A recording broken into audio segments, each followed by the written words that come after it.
Bartolo. But the rest of the line is lost unless it is Estre. Yes, it must be yesterday, followed by day being the 10th of November. Balin, Lord of Moria, fell in Dimrode. He went alone to look in Mirrormere.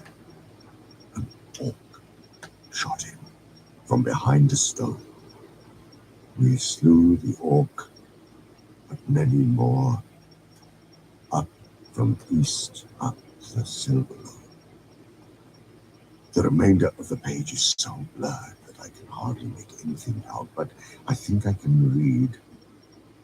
We have barred the gates, and then can hold them long if, and then perhaps horrible and Hey, Fire, how you doing?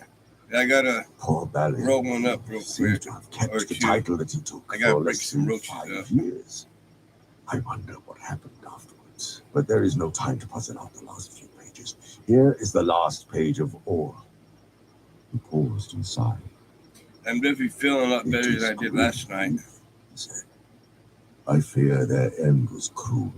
Listen, we cannot get out. We cannot get out. They have taken the bridge and second hall. Thra and Lomi and Nali fell there. Then there are 4 lines smeared so that I can only read. Went 5 days ago. The last lines run, the pool is up to the wall at Westgate. The Watcher in the water took Owen. We cannot get out. The end comes. And then drums in the deep. I wonder what that means. The last thing written is in a trailing scroll of elf letters. They are coming. There is nothing more. Gandalf paused and stood in silent thought. A sudden dread and a horror of the chamber fell on the company. We cannot get out, muttered Gimli. It was well for us that the pool had sunk a little, and that the Watcher was sleeping down at the southern end. Gandalf raised his head and looked round. They seem to have made a last stand by both doors, he said, but there were not many left by that time. So ended the attempt to retake Moria. It was valiant, but foolish. The time is not come yet. Now I fear we must say farewell to Balin, son of Funding. Here he must lie in the halls of his fathers. We will take this book, the Book of Mazarbul, and look at it more closely later. You had better keep it, Gimli, and take it back to Dain, if you get a chance. It will interest him, though it will grieve him deeply. Come, let us go. The morning is passing. Which way shall we go? Asked Boromir. Back to the hall, answered Gandalf. But our visit to this room has not been in vain. I now know where we are. This must be, as Gimli says, the chamber of Mazarbul, and the hall must be the 21st of the north end. I'm not doing too bad. We should leave by the eastern arch of the hall and bear right and south and go downwards. The 21st hall should be on the 7th level, that is 6 above the level of the gates. Come now, back to the hall. Gandalf had hardly spoken these words when there came a great noise, a rolling boom that seemed to come from depths far below, and to tremble in the stone at their feet. They sprang towards the door in alarm. Doom, doom. It rolled again, as if huge hands were turning the very caverns of Moria into a vast drum. Then there came an echoing blast. A great horn was blown in the hall, and answering horns and harsh cries were heard further off. There was a hurrying sound of many feet. "They are coming," cried Legolas. "We cannot get out," said Gimli. "Trapped," cried Gandalf. "Why did I delay? Here we are, caught just as they were before. But I was not here then. We will see what doom." Yeah, Doom. walking night time, taking Came the drum beat, and the walls shook. taking walks at night's a lot better than during the day. "Slam the doors and wedge them," shouted Aragorn, "and keep your packs on as long as you can. We may get a chance to cut our way out yet." "No," said Gandalf, "we must not get shut in. Keep the east door ajar. We will go that way if we get a chance." Another harsh horn call, and shrill cries rang out. Feet were coming down the corridor. There was a ring and clatter as the company drew their swords. Glamdring shone with a pale light, and Sting glinted at the edges. Boromir set his shoulder against the western door. "Wait a moment. Do not close it yet," said Gandalf. He sprang forward to Boromir's side and drew himself up to his full height. "Who comes hither to disturb the rest of Balin, Lord of Moria?" he cried in a loud voice. There was a rush of hoarse laughter, like the fall of sliding stones into a pit. Amid the clamour, a deep voice was raised in command. "Doom, boom, doom," went the drums in the deep. With a quick movement, Gandalf stepped before the narrow opening of the door and thrust forward his staff. There was a dazzling flash that lit the chamber and the passage outside. For an instant, the wizard looked out. Arrows whined and whistled down the corridor as he sprang back. "There are orcs, very many of them," he said, "and some are large and evil, black Uruks of Mordor. For the moment they are hanging back, but there is something else there. A great cave troll, I think, or more than one. There is no hope of escape that way. And no hope at all if they come at the other door as well," said Boromir. "There is no sound outside here yet," said Aragorn, who was standing by the eastern door listening. "The passage on this side plunges straight down a stair. It plainly does not lead back towards the hall. But it is no good flying blindly this way with the pursuit just behind. We cannot block the door. Its key is gone, and the lock is broken, and it opens inwards. We must do something to delay the enemy first. We will make them fear the chamber of Mazabu," he said grimly, feeling the edge of his sword. "Anduru." Heavy feet were heard in the corridor. Boromir flung himself against the door and heaved it to. Then he wedged it with broken sword blades and splinters of wood. The company retreated to the other side of the chamber, but they had no chance to fly yet. There was a blow on the door that made it quiver, and then it began to grind, slowly open, driving back the wedges. A huge arm and shoulder with a dark skin of greenish scales was thrust through the widening gap. Then a great, flat, toeless foot was forced through below. There was a dead silence outside. Boromir leapt forward and hewed at the arm with all his might, but his sword rang, glanced aside, and fell from his shaken hand. The blade was notched. Suddenly, and to his own surprise, Frodo felt a hot wrath blaze up in his heart. "The Shire!" he cried. And springing beside Boromir, he stooped and stabbed with Sting at the hideous foot. There was a bellow, and the foot jerked back, nearly wrenching Sting from Frodo's arm. Black drops dripped from the blade and smoked on the floor. Boromir hurled himself against the door and slammed it again. "One for the Shire!" cried Aragorn. "The Hobbit's bite is deep. You have a good blade, Frodo, son of Drogo." There was a crash on the door, followed by crash after crash. Rams and hammers were beating against it. It cracked and staggered back, and the opening grew suddenly wide. Arrows came whistling in, but struck the northern wall and fell harmlessly to the floor. There was a horn blast and a rush of feet, and orcs, one after another, leapt into the chamber.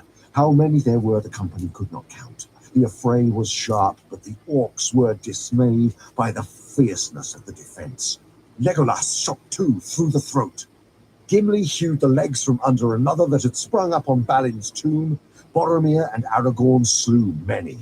When 13 had fallen, the rest fled, shrieking, leaving the defenders unharmed, except for Sam, who had a scratch along the scalp. A quick duck had saved him, and he had felled his orc, a sturdy thrust with his barrow blade.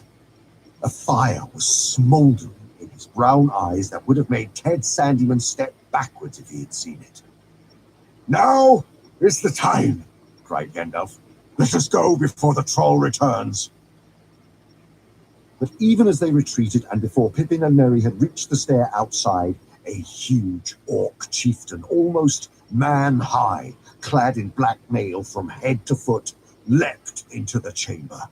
Behind him, his followers clustered in the doorway. His broad, flat face was swart. His eyes were like coals, and his tongue was red. He wielded a great spear.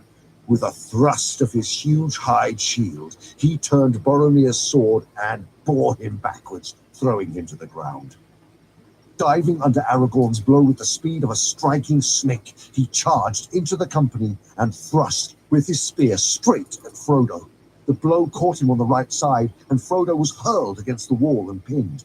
Sam, with a cry, hacked at the spear shaft, and it broke. But even as the orc flung down the truncheon and swept out his scimitar, Anduril came down upon his helm. There was a flash like flame, and the helm burst asunder. The orc fell with cloven head. His followers fled, howling, as Boromir and Aragorn sprang at them. Doom! Doom! Went the drums in the deep. The great voice rolled out again. "Now!" shouted Gandalf. "Now is the last chance! Run for it!" Aragorn picked up Frodo where he lay by the wall and made for the stair, pushing Merry and Pippin in front of him. The others followed, but Gimli had to be dragged away by Legolas. In spite of the peril, he lingered by Balin's tomb with his head bowed. Boromir hauled the eastern door to, grinding upon its hinges. It had great iron rings on either side, but could not be fastened. "I'm all right," gasped Frodo. "I can walk. Put me down." Aragorn nearly dropped him in his amazement. "I thought you were dead," he cried. "Not yet," said Gandalf, "but there is no time for wonder. Off you go, all of you, down the stairs. Wait a few minutes for me at the bottom, but if I do not come soon, go on. Go quickly and choose paths leading right and downwards. We cannot leave you to hold the door alone," said Aragorn. "Do as I say," said Gandalf fiercely. "Swords are no more use here. Go!" The passage was lit by no shaft and was utterly dark. They groped their way down a long flight of steps and then looked back, but they could see nothing except high above them the faint glimmer of the wizard's staff. He seemed to be still standing on guard by the closed door. Frodo breathed heavily and leaned against Sam, who put his arms about him. They stood peering up the stairs into the darkness. Frodo thought he could hear the voice of Gandalf above, muttering words that ran down the sloping roof with a sighing echo. Once I get one rope, after I the walls get them broken up, to be trembling. we'll do a dab. Every now and again, the drum beats throbbed and rolled. Once we're all couple up, we'll do another dab. Suddenly, at the top of the stair, there was a stab of white light. Then there was a dull rumble and a heavy thud. The drum beats broke out wildly. Dum, boom, dum, boom, and then stopped. Gandalf came flying down the steps and fell to the ground in the midst of the company. Well, that's over," said the wizard, struggling to his feet. "I have done all that I could, but I have met my match and have nearly been destroyed. But don't stand here. Go on, you will have to do without light for a while. I am rather shaken. Go on! Go on! Where are you? Gimli! Come ahead with me. Keep close behind, all of you. They stumbled after him, wondering what had happened. Dum! Dum! Went the drum beats again. They now sounded muffled and far away, but they were following. There was no other sound of pursuit, neither tramp of feet nor any voice. Gandalf took no turns, right or left, for the passage seemed to be going in the direction that he desired. Every now and again it descended a flight of steps, 50 or more to a lower level. At the moment that was their chief danger, for in the dark they could not see a descent until they came on it and put their feet out into emptiness. Gandalf felt the ground with his staff like a blind man. At the end of an hour, they had gone a mile, or maybe a little more, and had descended many flights of stairs. There was still no sound of pursuit. Almost they began to hope that they would escape. At the bottom of the 7th flight, Gandalf halted. It's getting hot, he gasped. We ought to be down at least to the level of the gates now. Soon I think we should look for a left-hand turn to take us east. I hope it is not far. I am very weary. I must rest here a moment, even if all the orcs ever spawned are after us. Gimli took his arm and helped him down to a seat on the step. What happened? Away up there at the door? He asked. Did you meet the beater of the drums? I do not know, answered Gandalf, but I found myself suddenly faced by something that I have not met before. I could think of nothing to do but to try and put a shutting spell on the door. I know many, but to do things of that kind rightly requires time, and even then the door can be broken by strength. As I stood there, I could hear orc voices on the other side. At any moment I thought they would burst it open. I could not hear what was said. They seemed to be talking in their own hideous language. All I caught was gash, that is fire. Then something came into the chamber. I felt it through the door, and the orcs themselves were afraid and fell silent. It laid hold of the iron ring, and then it perceived me and my spell. What it was, I cannot guess, but I have never felt such challenge. The counterspell was terrible. It nearly broke me. For an instant, the door left my control and began to open. I had to speak a word of command that proved too great a strain. The door burst in pieces. Something dark as a cloud was blocking out all the light inside, and I was thrown backwards down the stair. All the wall gave way, and the roof of the chamber as well, I think. I am afraid Balin is buried deep, and maybe something else is buried there too, I cannot say. But at least the passage behind us was completely blocked. I have never felt so spent, but it is passing. And now, what about you, Frodo? There was not time to say so, but I have never been more delighted in my life than when you spoke. I feared that it was a brave but dead hobbit that Aragorn was carrying.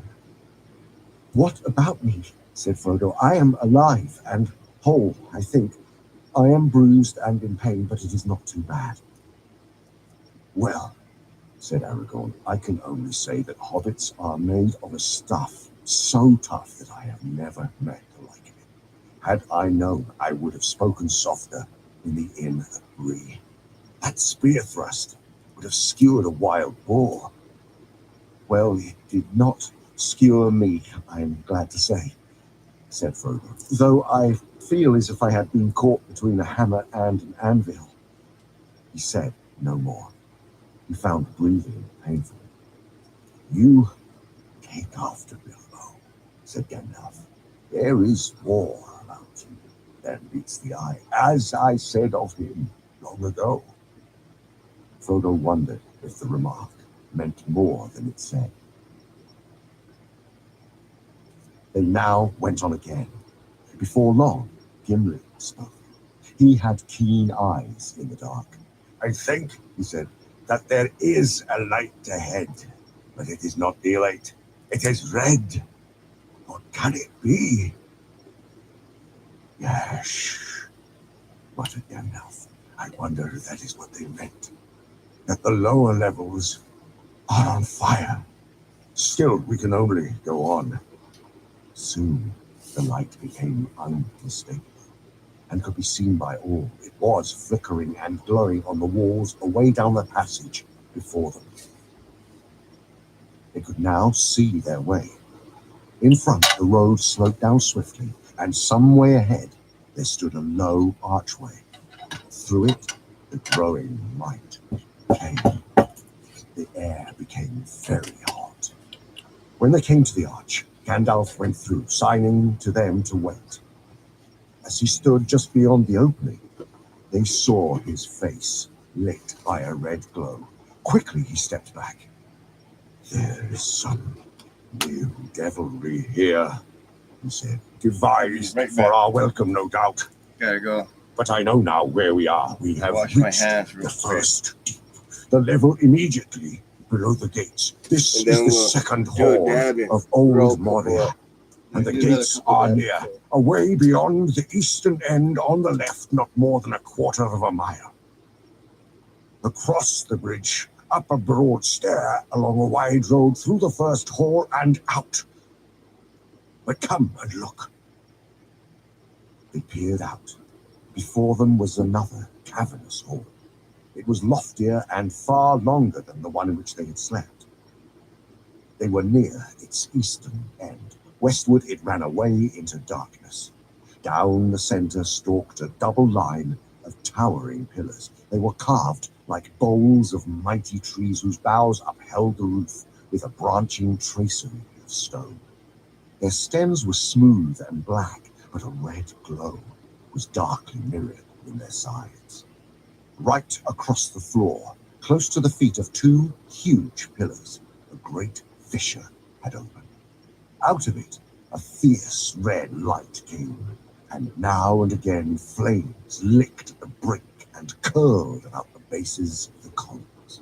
Wisps of dark smoke wavered in the hot air. "If we had come by the main road down from the upper halls, we should have been trapped here," said Gandalf. "Let us hope that the fire now lies between us and pursuit. Come, there is no time to lose." Even as he spoke, they heard again the pursuing drumbeat. Dum, dum, dum.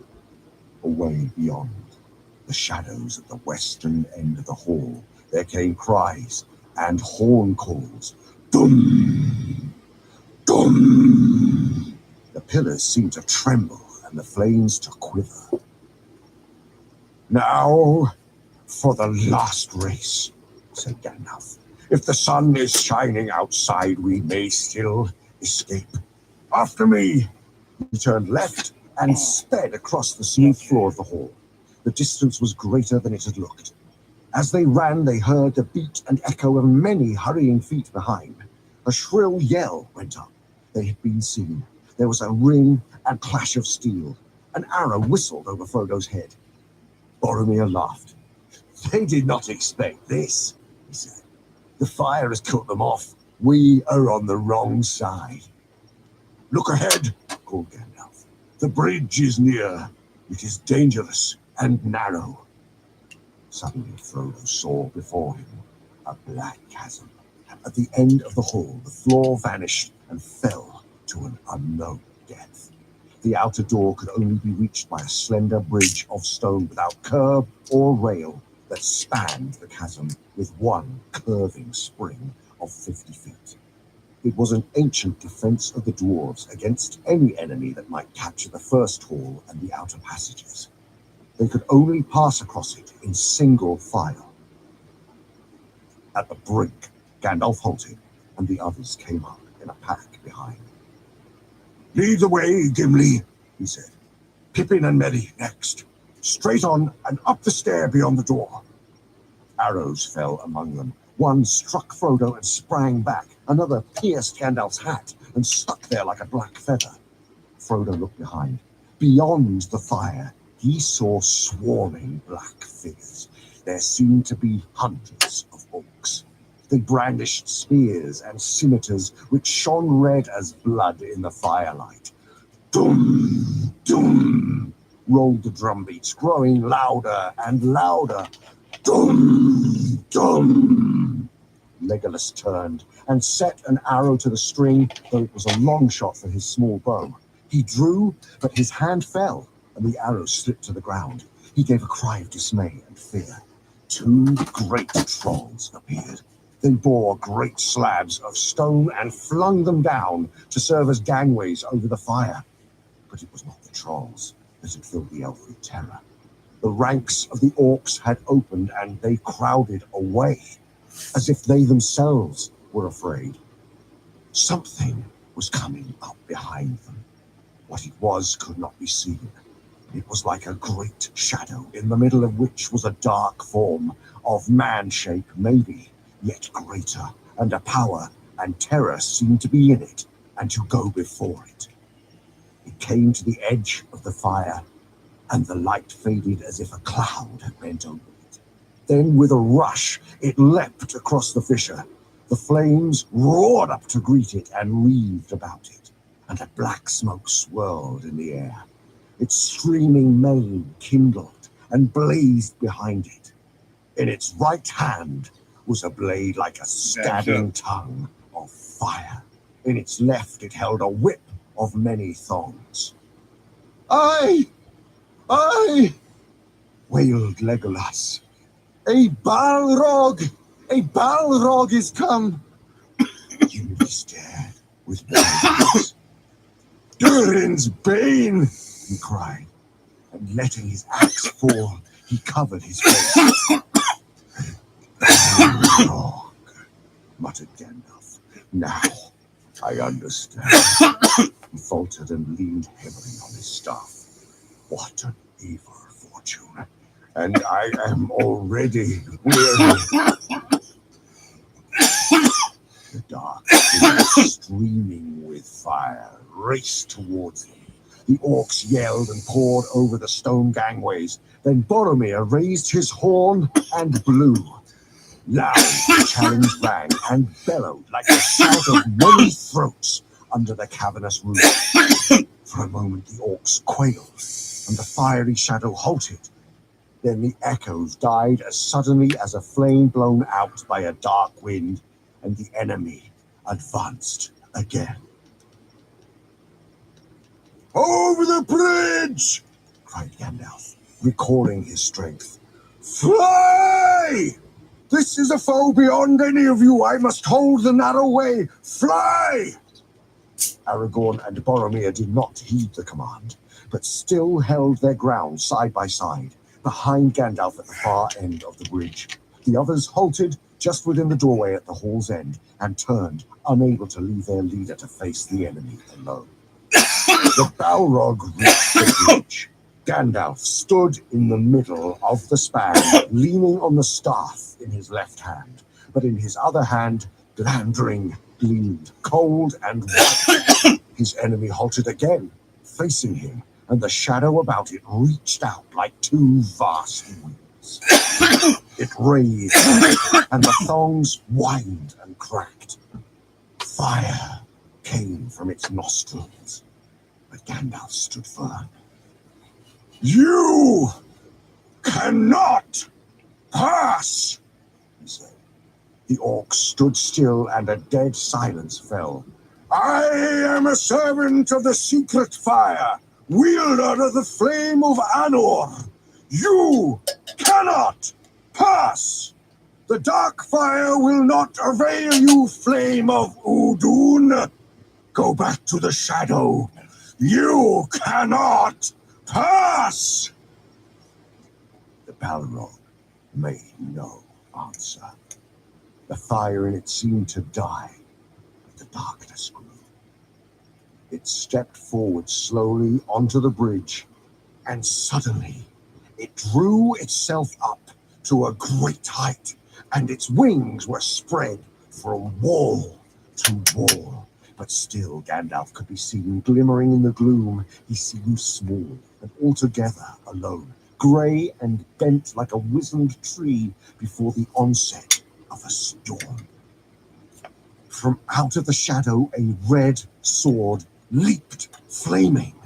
Glamdring glittered white in answer. There was a ringing clash and a stab of white fire. The Balrog fell back, and its sword flew up in molten fragments. The wizard swayed on the bridge, stepped back a pace, and then again stood still. "You cannot pass!" he said. With a bound, the Balrog leaped full upon the bridge. Its whip whirled and hissed. "He cannot stand alone," cried Aragorn suddenly, and ran back along the bridge. "Elendil!" he shouted. "I am with you, Gandalf!" "Gondor!" cried Boromir, and leapt after him.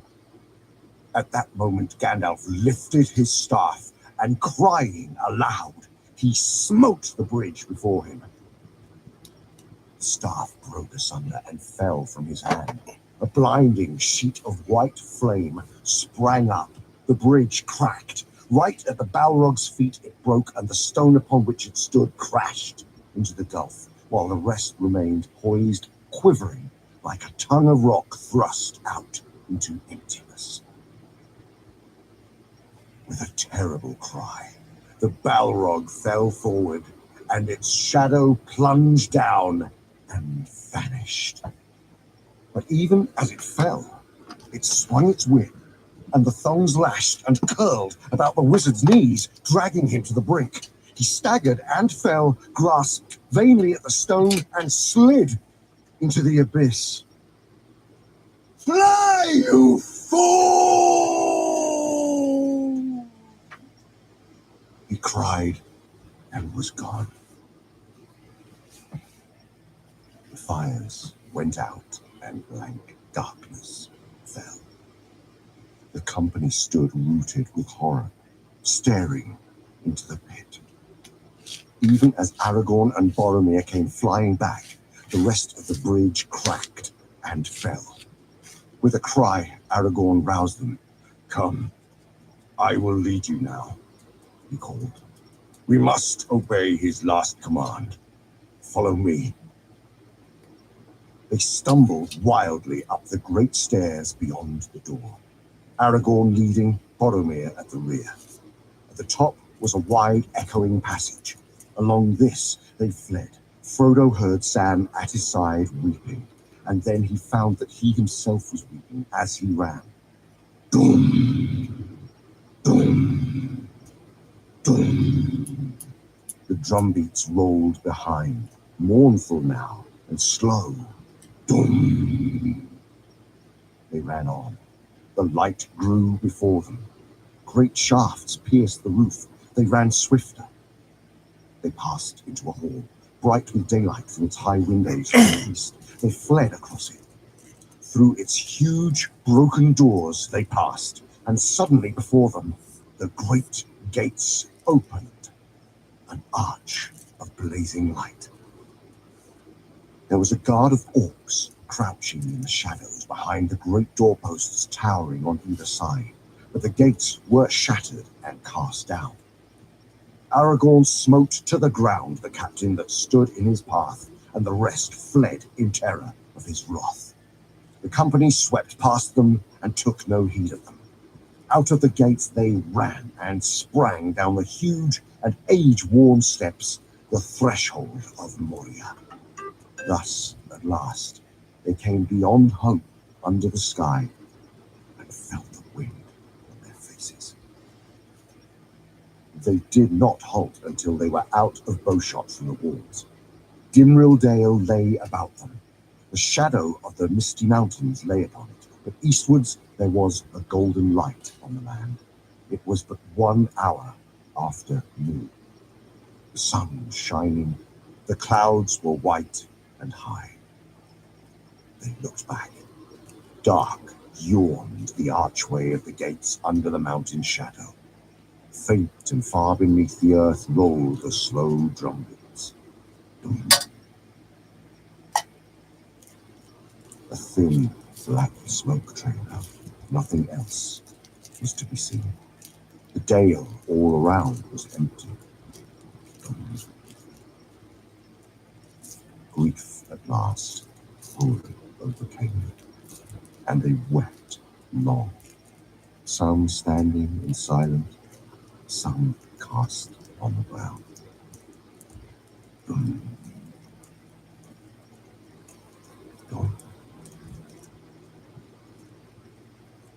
The drumbeats faded. Chapter 6. LOTR. Alas, I fear we cannot stay here longer, said Aragorn. He looked towards the mountains and held up his sword. Farewell, Gandalf, he cried. Did I not say to you, if you pass the doors of Moria, beware? Alas that I spoke true. What hope have we without you?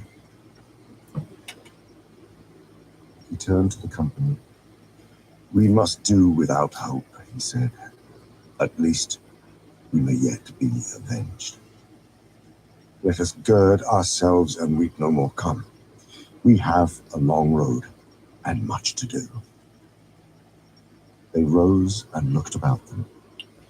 Northward the dale ran up into a glen of shadows between two great arms of the mountains, above which three white peaks were shining. Celebdil, Fanulthol, Caradhras, the mountains of Moria.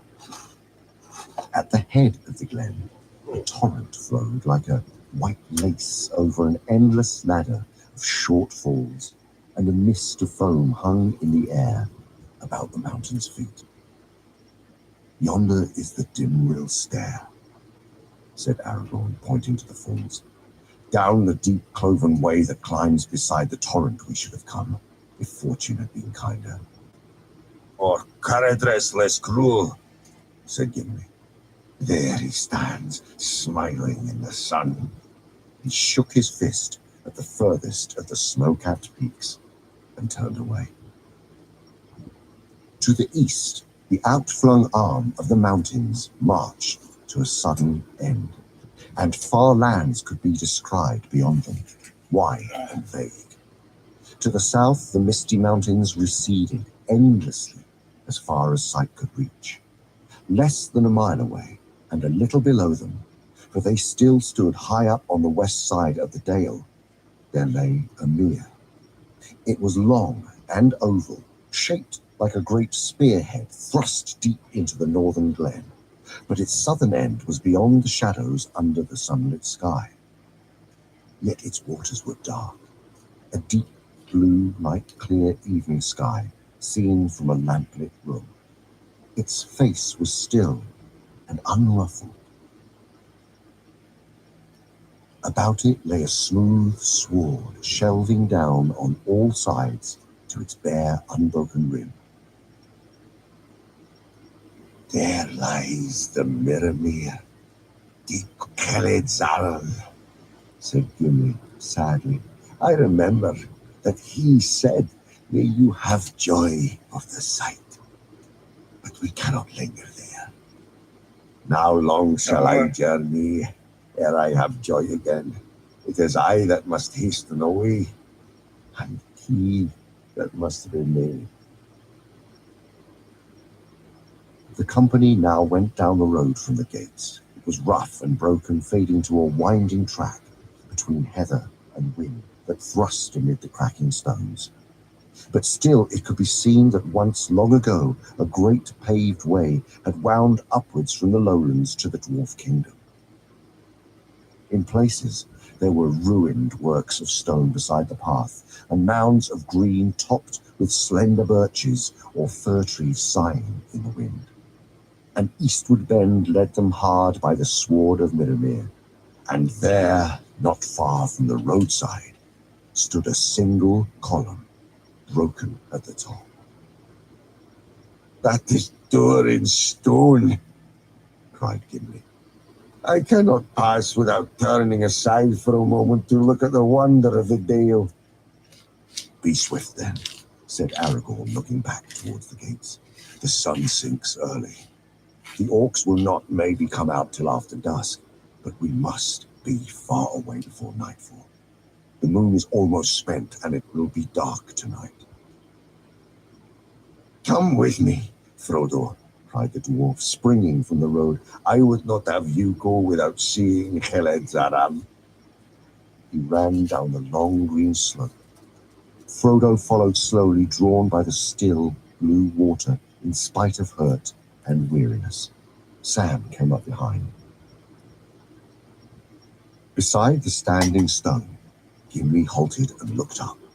It was cracked and weather-worn, and the faint runes upon its side could not be read. "This pillar marks the spot where Durin first looked in the Mirror," said the dwarf. "Let us look ourselves once ere we go." They stooped over the dark water. At first they could see nothing. Then slowly they saw the forms of the encircling mountains mirrored in a profound blue, and the peaks were like plumes of white flame above them. Beyond there was a space of sky. There, like jewels sunk in the deep, shone glinting stars, though sunlight was in the sky above. Of their own stooping forms, no shadow could be seen. "O Heled-Zaram, fair and wonderful," said Gimli. "There lies the crown of Durin till he wakes. Farewell." He bowed and turned away and hastened back up the greensward to the road again. "What did you see?" said Pippin to Sam, but Sam was too deep in thought to answer. Hell yeah. The road now turned south and went quickly downwards, running out from between the arms of the dale. Some way below the mere, they came on a deep well of water, clear as crystal, from which a freshet fell over a stone lip and ran glistening and gurgling down a steep rocky channel. "Here is the spring from which the silver lode rises," said Gimli. "Do not drink of it. It is icy cold." Soon it becomes a swift river, and it gathers water from many other mountain streams, said Aragorn. "Our road leads beside it for many miles, for I shall take you by the road that Gandalf chose. And first I hope to come to the woods where the silver lode flows into the great river out yonder." They looked as he pointed, and before them they could see the stream leaping down to the trough of the valley, and then running on and away into the lower lands until it was lost in a golden haze. "There lie the woods of Lothlorien," said Legolas. "That is the fairest of all the dwellings of my people. There are no trees like the trees of that land, for in the autumn their leaves fall not, but turn to gold. Not till the spring comes and the new green opens do they fall. And then the boughs are laden with yellow flowers, and the floor of the wood is golden, and golden is the roof, and its pillars are of silver. For the bark of the trees is smooth and grey. So still our songs in Mirkwood say. My heart would be glad if I were beneath the eaves of that wood and it were springtime." "My heart will be glad even in the winter," said Aragorn, "but it lies many miles away. Let us hasten." For some time, Frodo and Sam managed to keep up with the others, but Aragorn was leading them at a great pace, and after a while they lagged behind. They had eaten nothing since the early morning. Sam's cut was burning like fire, and his head felt light. In spite of the shining sun, the wind seemed chill after the warm darkness of Moria. He shivered. Frodo felt every step more painful, and he gasped for breath. At last, Legolas turned and seeing them now far behind, he spoke to Aragorn. The others halted, and Aragorn ran back, calling to Boromir to come with him. "I am sorry, Frodo," he cried, full of concern. "So much has happened this day, and we have such need of haste that I have forgotten that you were hurt. And Sam, too. You should have spoken. We have done nothing to ease you as we ought, though all the orcs of Moria were after us. Come now. A little further on, there is a place where we can rest for a little. There I will do what I can for you. Come, Boromir. We will carry them." Soon afterwards, they came upon another stream that ran down from the west and joined its bubbling water with the hurrying Silverlode. Together they plunged over a fall of green-hued stone and foamed down into a dell. About it stood fir trees, short and bent, and its sides were steep and clothed with hart's tongue and shrubs of whortleberry. At the bottom, there was a level space through which the stream flowed noisily over shining pebbles. Here they rested. It was now nearly 3 hours after noon, and they had come only a few miles from the gates. Already the sun was westering. Rode up. While Gimli and the 2 younger hobbits kindled a fire of brush and firwood and drew water, Aragorn tended Sam and Frodo.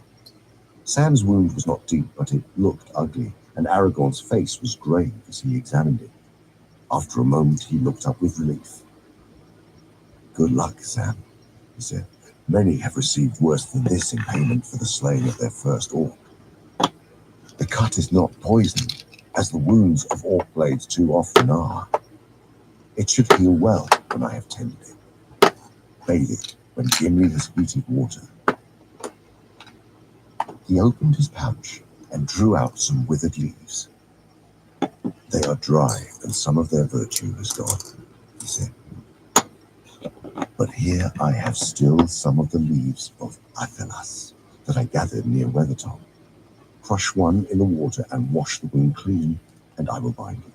Now, it is your turn, Frodo." "I am all right," said Frodo, reluctant to have his garments touched. "All I needed was some food and a little rest."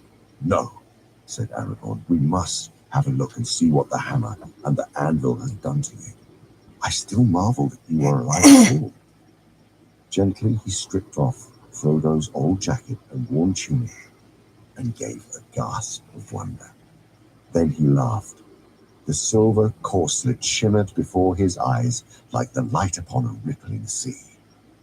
Carefully he took it off and held it up, and the gems on it glittered like stars, and the sound of the shaken rings was like the tinkle of rain in a pool. "Look, my friends," he called. "Here's a pretty hobbit skin to wrap an elven princeling in. If it were known that hobbits had such hides, all the hunters of Middle-earth would be riding to the Shire. And all the arrows of all the hunters in the world would be in vain," said Gimli, gazing at the mail in wonder. "It is a mithril coat. Mithril. I have never seen nor heard tell of one so fair. Is this the coat that Gandalf spoke of? Then he undervalued it. But it was well given." "I've often wondered what you and Bilbo were doing so close in his little room," said Merry. "Bless the old hobbit, I love him more than ever. I hope we get a chance of telling him about it." There was a dark and blackened bruise on Frodo's right side and breast. Under the mail, there was a shirt of soft leather, but at one point the rings had been driven through it into the flesh. Frodo's left side also was scored and bruised where he had been hurled against the wall. While the others set the food ready, Aragorn bathed the hurts with water in which Athelas was steeped. The pungent fragrance filled the dell, and all those who stooped over the steaming water felt refreshed and strengthened. Soon Frodo felt the pain leave him, and his breath grew easy, though he was stiff and sore to the touch for many days. Aragorn bound some soft pads of cloth at his side. "The mail is marvelously light," he said. "Put it on again if you can bear it. My heart is glad to know that you have such a coat. Do not lay it aside, even in sleep, unless fortune brings you where you are safe for a while. And that will seldom chance while your quest lasts." When they had eaten, the company got ready to go on. They put out the fire and hid all traces of it. Then, climbing out of the dell, they took to the road again. They had not gone far before the sun sank behind the westward heights, and great shadows crept down the mountainsides. Dusk veiled their feet, and mist rose in the hollows. Away in the east, the evening light lay pale upon the dim lands of distant plain and wood. Sam and Frodo, now feeling eased and greatly refreshed, were able to go at a fair pace, and with only one brief halt, Aragorn led the company on for nearly 3 more hours. It was dark. Deep night had fallen. There were many clear stars, but the fast waning moon would not be seen till late.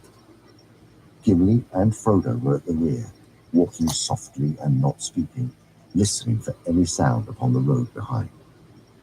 At length, Gimli broke the silence. "Not the sound of the wind," he said. "There are no goblins near, or my ears are made of wood. It is to be hoped that the orcs will be content with driving us from Moria. And maybe that was all their purpose, and they had nothing else to do thus with the ring. Though orcs will often pursue foes for many leagues into the plain if they have a fallen captain to avenge." Frodo did not answer. He looked at Sting, and the blade was dull. Yet he had heard something, or thought he had. As soon as the shadows had fallen about them, and the road behind was dim, he had heard again the quick patter of feet. Even now he heard it. He turned swiftly. There were 2 tiny gleams of light behind, or for a moment he thought he saw them. But at once they slipped aside and vanished. "What is it?"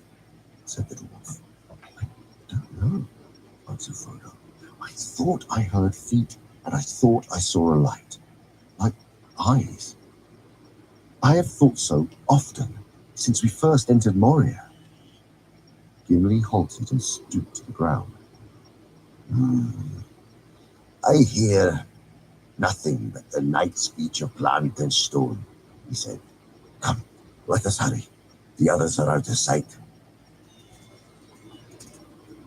The night wind blew chill up the valley to meet them. Before them a wide grey shadow loomed, and they heard an endless rustle of leaves like poplars in the breeze. "Lothlorien," cried Legolas. "Lothlorien! We have come to the eaves of the Golden Wood. Alas, that it is winter." Under the night, the trees stood tall before them, arched over the road and stream that ran suddenly beneath their spreading boughs. In the dim light of the stars, their stems were grey, and their quivering leaves a hint of fallow gold. "Lothlorien," said Aragorn. "Glad I am to hear again the wind. We are still little more than 5 leagues from the gates, but we can go no further. Here, let us hope that the virtue of the elves will keep us tonight from the peril that comes behind." "If elves indeed still dwell here in the darkened world," said Gimli. "It is long since any of my own folk journeyed hither, back to the land whence we wandered in ages long ago," said Legolas. "But we hear that Lorien is not yet deserted, for there is a secret power here that holds evil from the land. Nevertheless, its folk are seldom seen, and maybe they dwell now deep in the woods and far from the northern border." "Indeed, deep in the wood they dwell," said Aragorn, and sighed as if some memory stirred in him. We must fend for ourselves tonight. We will go forward a short way until the trees are all about us, and then we will turn aside from the path and seek a place to rest in. He stepped forward, but Boromir stood irresolute and did not follow. Is there no other way? He said. What other fairer way would you desire? Said Aragorn. A plain road, though it led through a hedge of swords, said Boromir. By strange paths has this company been led, and so far to evil fortune. Against my will, we passed under the shades of Moria to our loss, and now we must enter the Golden Wood, you say. But of that perilous land we have heard in Gondor, and it is said that few come out who once go in, and of that few, none have escaped unscathed. Say not unscathed, but if you say unchanged, then maybe you will speak the truth, said Aragorn. But your ways in Gondor, Boromir, if in the city of those who once were wise they now speak evil of LOTR. Believe what you will, there is no other way for us unless we go back to Moria Gate or scale the pathless mountains Gotta recover a or little bit after swim that the dab. great river all alone. Then lead on, said Boromir, but it is perilous. Perilous indeed, said Aragorn. Fair and perilous, but only evil need fear it, or those who bring some evil with them. Follow me. They had gone little more than a mile into the forest when they came upon another stream flowing down swiftly from the tree-clad slopes that climbed back westward towards the mountains. They heard it splashing over a fall away among the shadows on their right. Its dark, hurrying waters ran across the path before them and joined the Silverlode in a swirl of dim pools among the roots of trees. Here is Nimrodel, said Legolas. Of this stream the Sylvan elves made many songs long ago, and still we sing them in the north, remembering the rainbow on its falls and the golden flowers that floated in its foam. All is dark now, and the bridge of Nimrodel is broken down. I will bathe my feet, for it is said that the water is healing to the weary. He went forward and climbed down the deep cloven bank and stepped into the stream. Follow me, he cried. The water is not deep. Let us wade across. On the further bank we can rest, and the sound of the falling water may bring us sleep and forgetfulness of grief. One by one they climbed down and followed Legolas. For a moment Frodo stood near the brink and let the water flow over his tired feet. It was cold, but its touch was clean, and as he went on, and it mounted to his knees, he felt that the stain of travel and all weariness was washed from his limbs. When all the company had crossed, they sat and rested and ate a little food. Let's go with another dab. And Legolas told them tales of Lothlorien that the elves of Mirkwood still kept in their hearts, of sunlight and starlight upon the meadows by the great river before the world was grey. At length the silence fell, and they heard the music of the waterfall running sweetly in the shadows.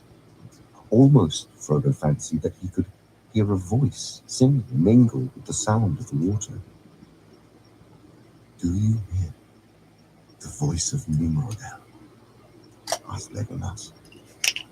I will sing you a song of the maiden Nimrodel, who bore the same name as the stream beside which she lived long ago. Dropped this. I just loaded it.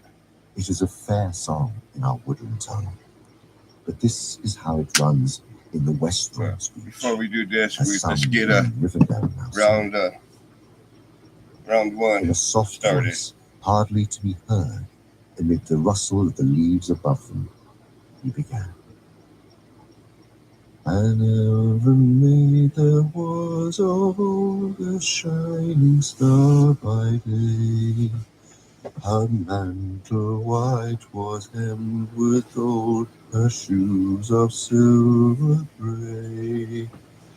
A star was bound upon her brows, a light was on her hair. A sun upon the golden boughs in Lorien the fair.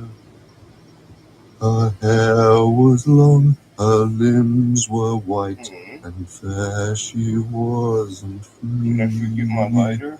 And in the wind she went as light as leaf of linden tree. Beside the falls of Nimrodel, by water clear and cool, her voice as falling silver fell into the shining pool. Where now she wanders none can tell, in sunlight or in shade. For lost of yore was Nimrodel, and in the mountains strayed.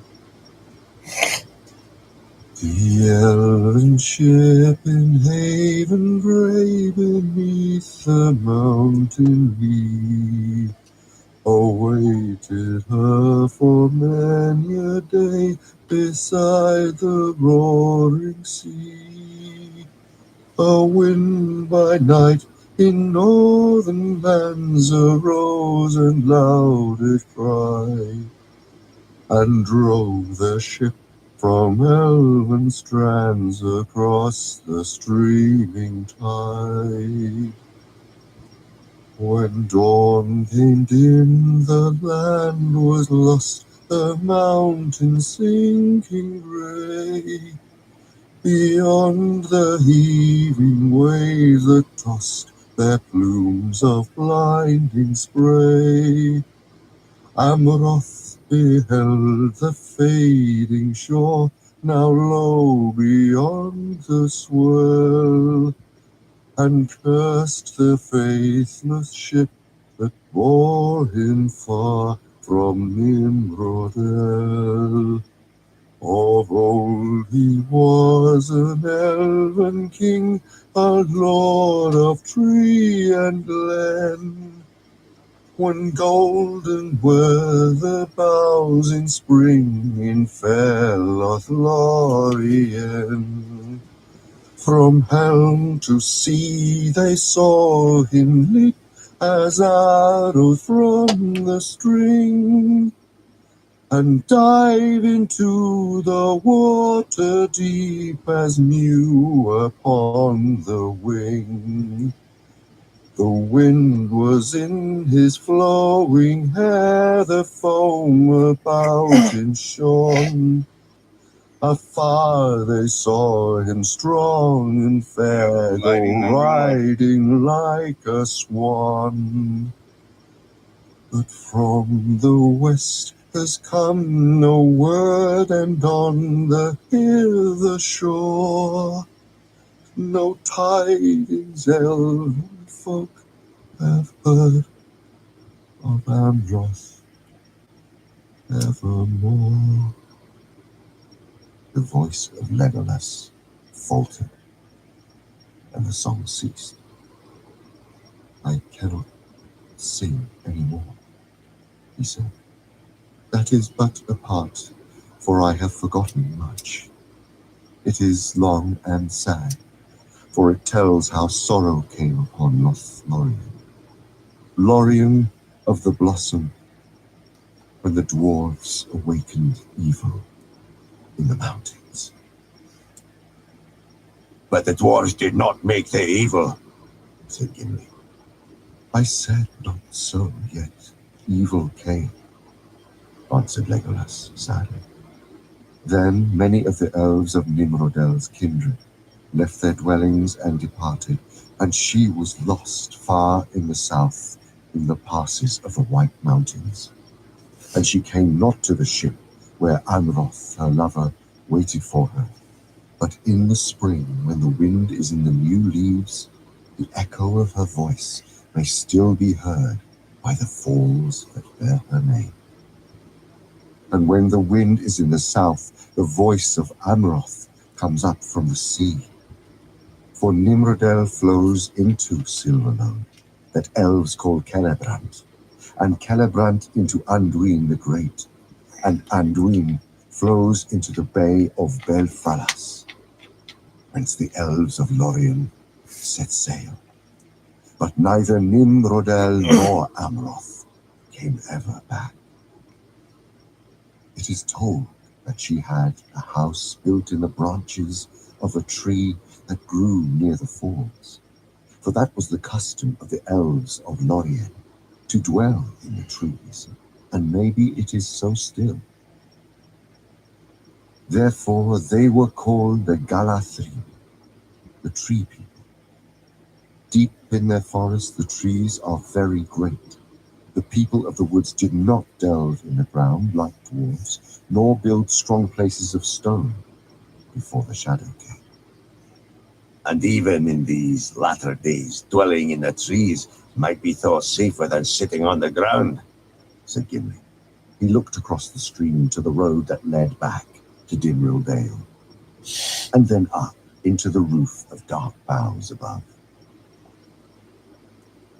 Your words bring good counsel, Gimli, said Aragorn. We cannot build a house, but tonight we will do as the Galathrim and seek refuge in the treetops, if we can. I sat here beside the road already longer than was wise.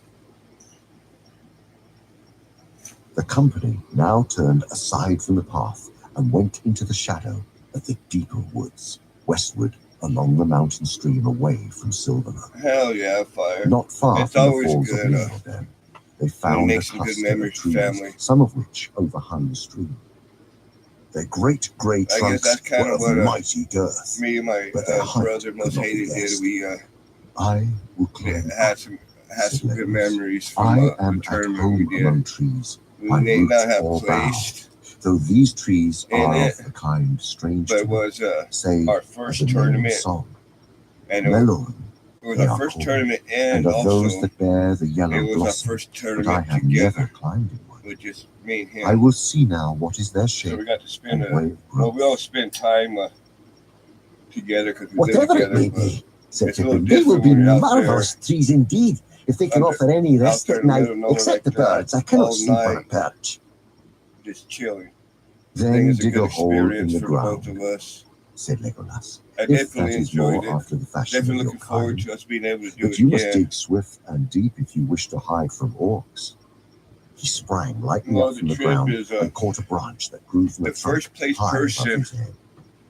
But took even as he home swung there, for a moment, a voice spoke like suddenly 14, from the tree 1500 shadows bucks. above him. Daro, it said in a commanding tone, So and that's why we Legolas did dropped too, back because it's a to good earth in payout if we surprise and play. fear. But even He shrank against the bole of the tree. the Stand still, wally, something he I whispered can't to the remember how others. it's called, but it Do was the not smallest move or fish. speak. That payout was There was a 300 sound bucks. of soft laughter. It would have been fun to get that And one. then another clear But voice spoke in we the came Elven tongue. close. Frodo could But the understand little of one what was that said, got one for the speech the that the way Sylvan folk east of the mountains used among themselves 0.06. was unlike that of the west. Legolas looked up and answered in the same language.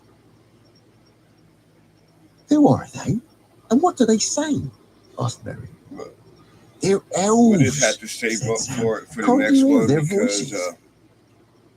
Yes, they are the elves, entry fee said is Legolas, and they say that you breathe so loud $100. that they could shoot you in the dark. Sam hastily put his hand over his mouth. But they say also that you need have no fear. They have been aware of us for a long while. They heard my voice across the Nimrodel and knew that I was one of their northern kindred, and therefore they did not hinder our crossing, and afterwards they heard my song. Now they bid me climb up with Frodo, for they seem to have had some tidings of him and of our journey. The others, they ask to wait a little and to keep watch at the foot of the tree until they have decided what is to be done. Out of the shadows, a ladder was let down. It was made of rope, silver grey and glimmering in the dark, and though it looked slender, it proved strong enough to bear many men. Legolas ran lightly up, and Frodo followed slowly. Behind came Sam, trying not to breathe loudly. The branches of the mallow tree grew out nearly straight from the trunk and then swept upward, but near the top, the main stem divided into a crown of many boughs, and among these they found that there had been built a wooden platform, or flet, as such things were called in those days. The elves called it a talan. It was reached by a round hole in the center, through which the ladder passed.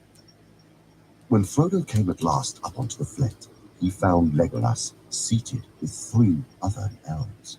They were clad in shadowy grey, and could not be seen among the tree stems unless they moved suddenly. They stood up, and one of them uncovered a small lamp that gave out a slender silver beam. He held it up, looking at Frodo's face and Sam's. Then he shut off the light again and spoke words of welcome in his elven tongue. Frodo spoke haltingly in return. "Welcome," the elf then said again in the common language, speaking slowly. "We seldom use any tongue but our own, for we dwell now in the heart of the forest, and do not willingly have dealings with any other folk. Even our own kindred in the north are sundered from us. But what's good But is there it are is some of us $100, still but who go abroad for the the way gathering they of do news and the watching the of our placing, how enemies, much you make, and they speak the languages of other the more lands. people I am that one. is in the tournament, Haldir is my name. the more My brothers, Rumil money and there is to be Orofi, won. speak little of your tongue. But we have heard rumors of your coming, for the messengers of Elrond passed by Lorien on their way home up the Dimrill stair. We had not heard of hobbits, of halflings, for many a long year, and did not know that any yet dwelt in Middle-earth. You do not look evil, and since you come with an elf of our kindred, we are willing to befriend you, as Elrond asked, though it is not our custom to lead strangers through our land. But you must stay here tonight. How many are you?" "8, said Legolas. "Myself, 4 hobbits, and 2 men, one of whom, Aragorn, is an elf friend of the folk of Westernets." "The name of Aragorn, son of Arathorn, is known in Lorien," said Haldir, "and he has the favor of the lady. All then is well, but you have yet spoken only of 7. "The 8th is a dwarf," said Legolas. "A dwarf?" said Haldir. "That is not well.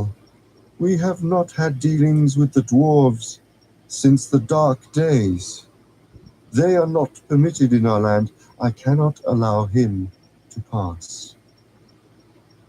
"But he is from the Lonely Mountain, one of Dain's trusty people, and friendly to Elrond," said Frodo. "Elrond himself chose him to be one of our companions, and he has been brave and faithful." The elves spoke together in soft voices and questioned Legolas in their own tongue. "Very good," said Haldir at last. "We will do this, though it is against our liking. If Aragorn and Legolas will guard him and answer for him, he shall pass, but he must go blindfold through Lothlorien. But now we must debate no longer. Your folk must not remain on the ground. We have been keeping watch on the rivers ever since we saw a great troop of orcs going north towards Moria along the skirts of the mountains many days ago. Wolves are howling on the wood's borders. If you have indeed come from Moria, the peril cannot be far behind. Tomorrow early, you must go on. The 4 hobbits shall climb up here and stay with us. We do not fear them. There is another Talan in the next tree. There the others must take refuge. You, Legolas, must answer to us for them. Call us if anything is amiss. And have an eye on that dwarf. Legolas at once went down the ladder to take Haldir's message, and soon afterwards Merry and Pippin clambered up onto the high flight. They were out of breath and seemed rather scared. "There," said Merry, panting. "We've lugged up your blankets as well as our own. Strider has hidden all the rest of her baggage in a deep drift of leaves." "You had no need of your burdens," said Haldir. "It is cold in the treetops in winter, though the wind tonight is in the south. But we have food and drink to give you that will drive away the night chill, and we have skins and cloaks to spare." The hobbits accepted this second and far better supper very gladly. Then they wrapped themselves warmly, not only in the fur cloaks of the elves, but in their own blankets as well, and tried to go to sleep.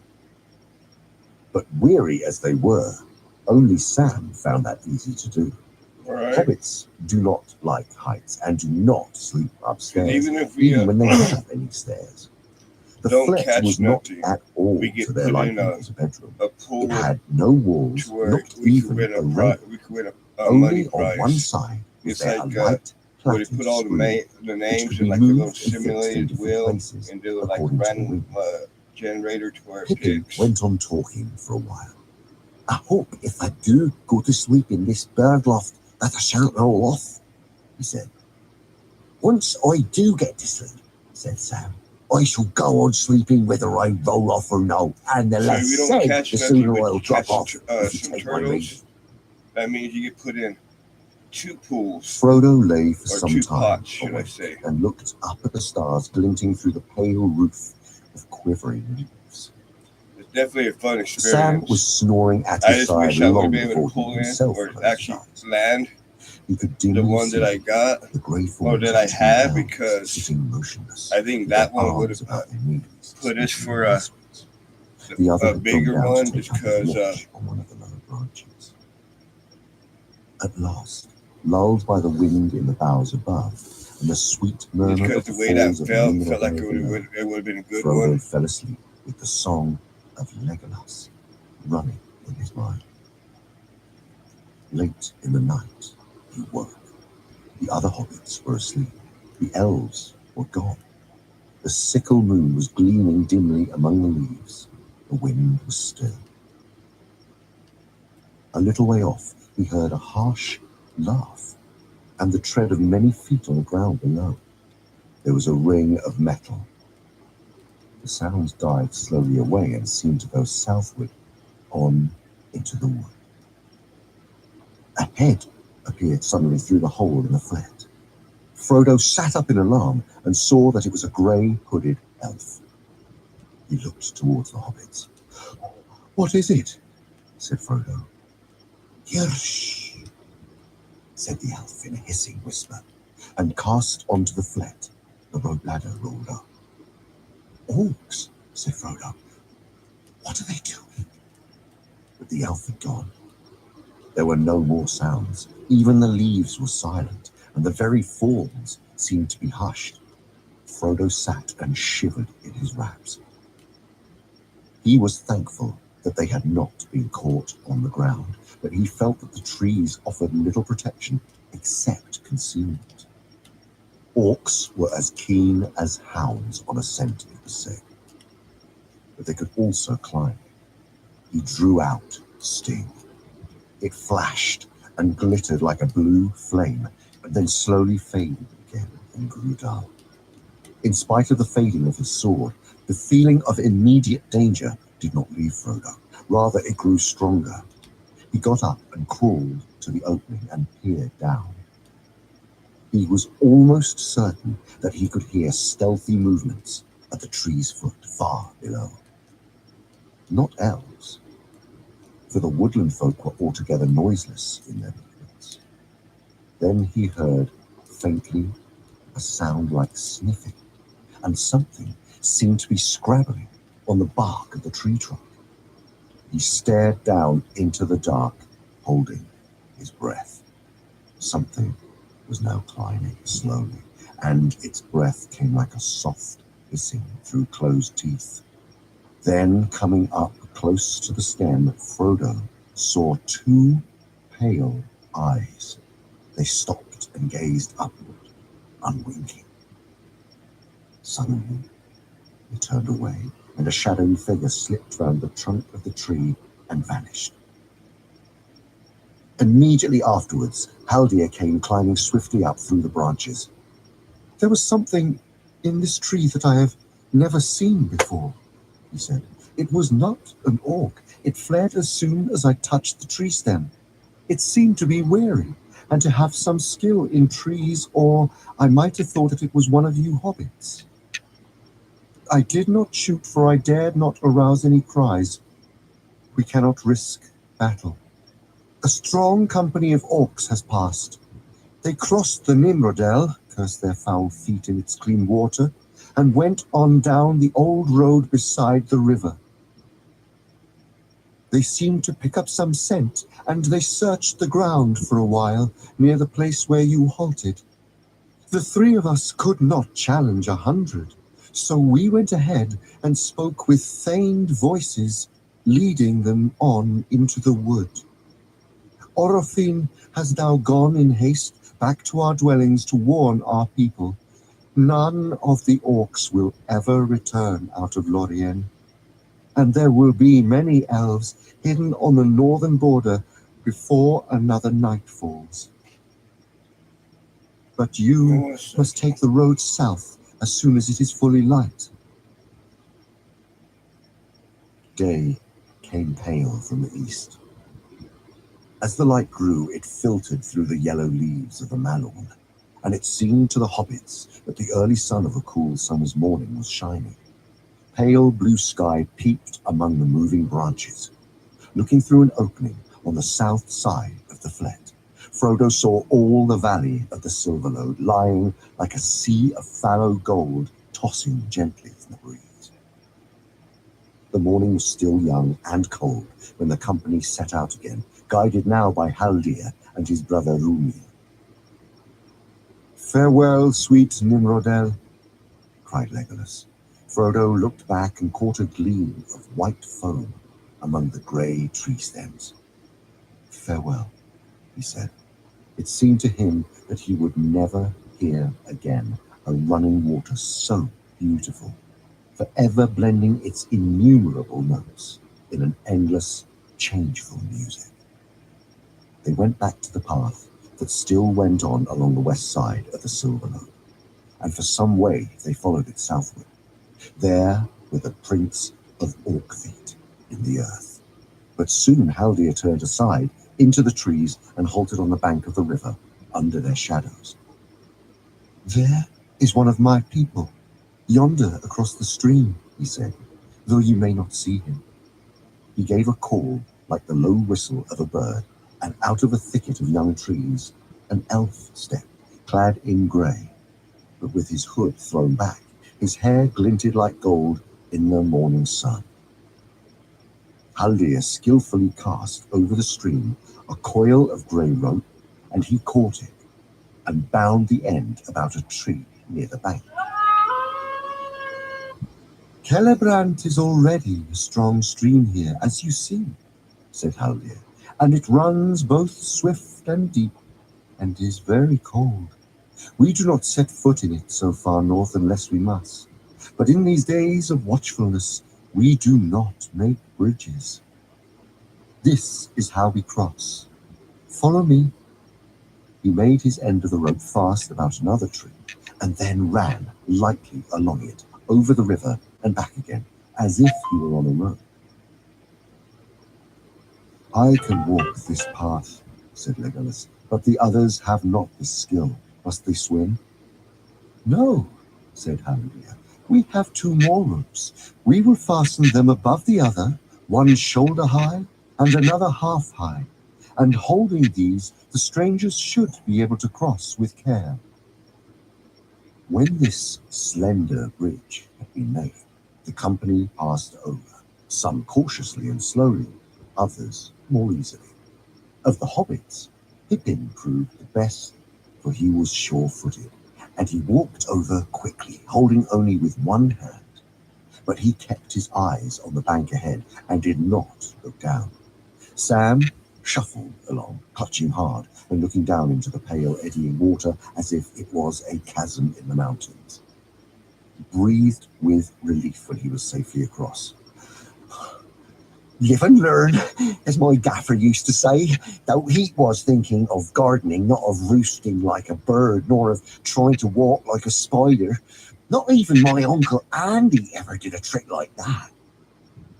When at length all the company was gathered on the east bank of the Silverlode, the elves untied the ropes and coiled 2 of them. Grumil, who had remained on the other side, drew back the last one, slung it on his shoulder, and with a wave of his hand went away back to Nimrodel to keep watch. Now, friends, said Haldir, you have entered the Ninth of Lorien, or the Gore, as you would say, for it is the land that lies like a spearhead between the arms of Silverlode and Anduin the Great. We allow no strangers to spy out the secrets of the Ninth. Few indeed are permitted even to set foot there. As was agreed, I shall here blindfold the eyes of Gimli the dwarf. The others may walk free for a while until we come nearer to our dwellings down in Egladil, in the angle between the waters. This was not at all to the liking of Gimli. The agreement was made without my consent, he said. I will not walk blindfold like a beggar or a prisoner, and I am no spy. My folk have never had dealings with any of the servants of the enemy. Neither have we done harm to the elves. I am no more likely to betray you than Legolas or any other of my companions. I do not doubt you, said Haldir. Yet this is our law. I am not the master of the law and cannot set it aside. I have done much in letting you set foot over Celebrant. Gimli was obstinate. He planted his feet firmly apart and laid his hand upon the haft of his axe. I will go forward free, he said, or I will go back and seek my own land, where I am known to be true of word, though I perish alone in the wilderness. You cannot go back, said Haldir sternly. Now you have come thus far, you must be brought before the Lord and the Lady. They shall judge you, to hold you or to give you leave as they will. You cannot cross the rivers again, and behind you there are now secret sentinels that you cannot pass. You would be slain before you saw them. Gimli drew his axe from his belt. Haldir and his companion bent their bows. A plague on dwarves and their stiff necks, said Legolas. Come, said Aragorn, if I am still to lead this company, you must do as I bid. It is hard upon the dwarf to be thus singled out. We will all be blindfold, even Legolas. That will be best, though it will make the journey slow and dull.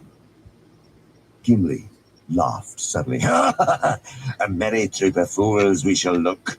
Will Haldir lead us all on a string like many blind beggars with one dog? But I will be content if only Legolas here shares my blindness. I am an elf and a kinsman here, said Legolas, becoming angry in his turn.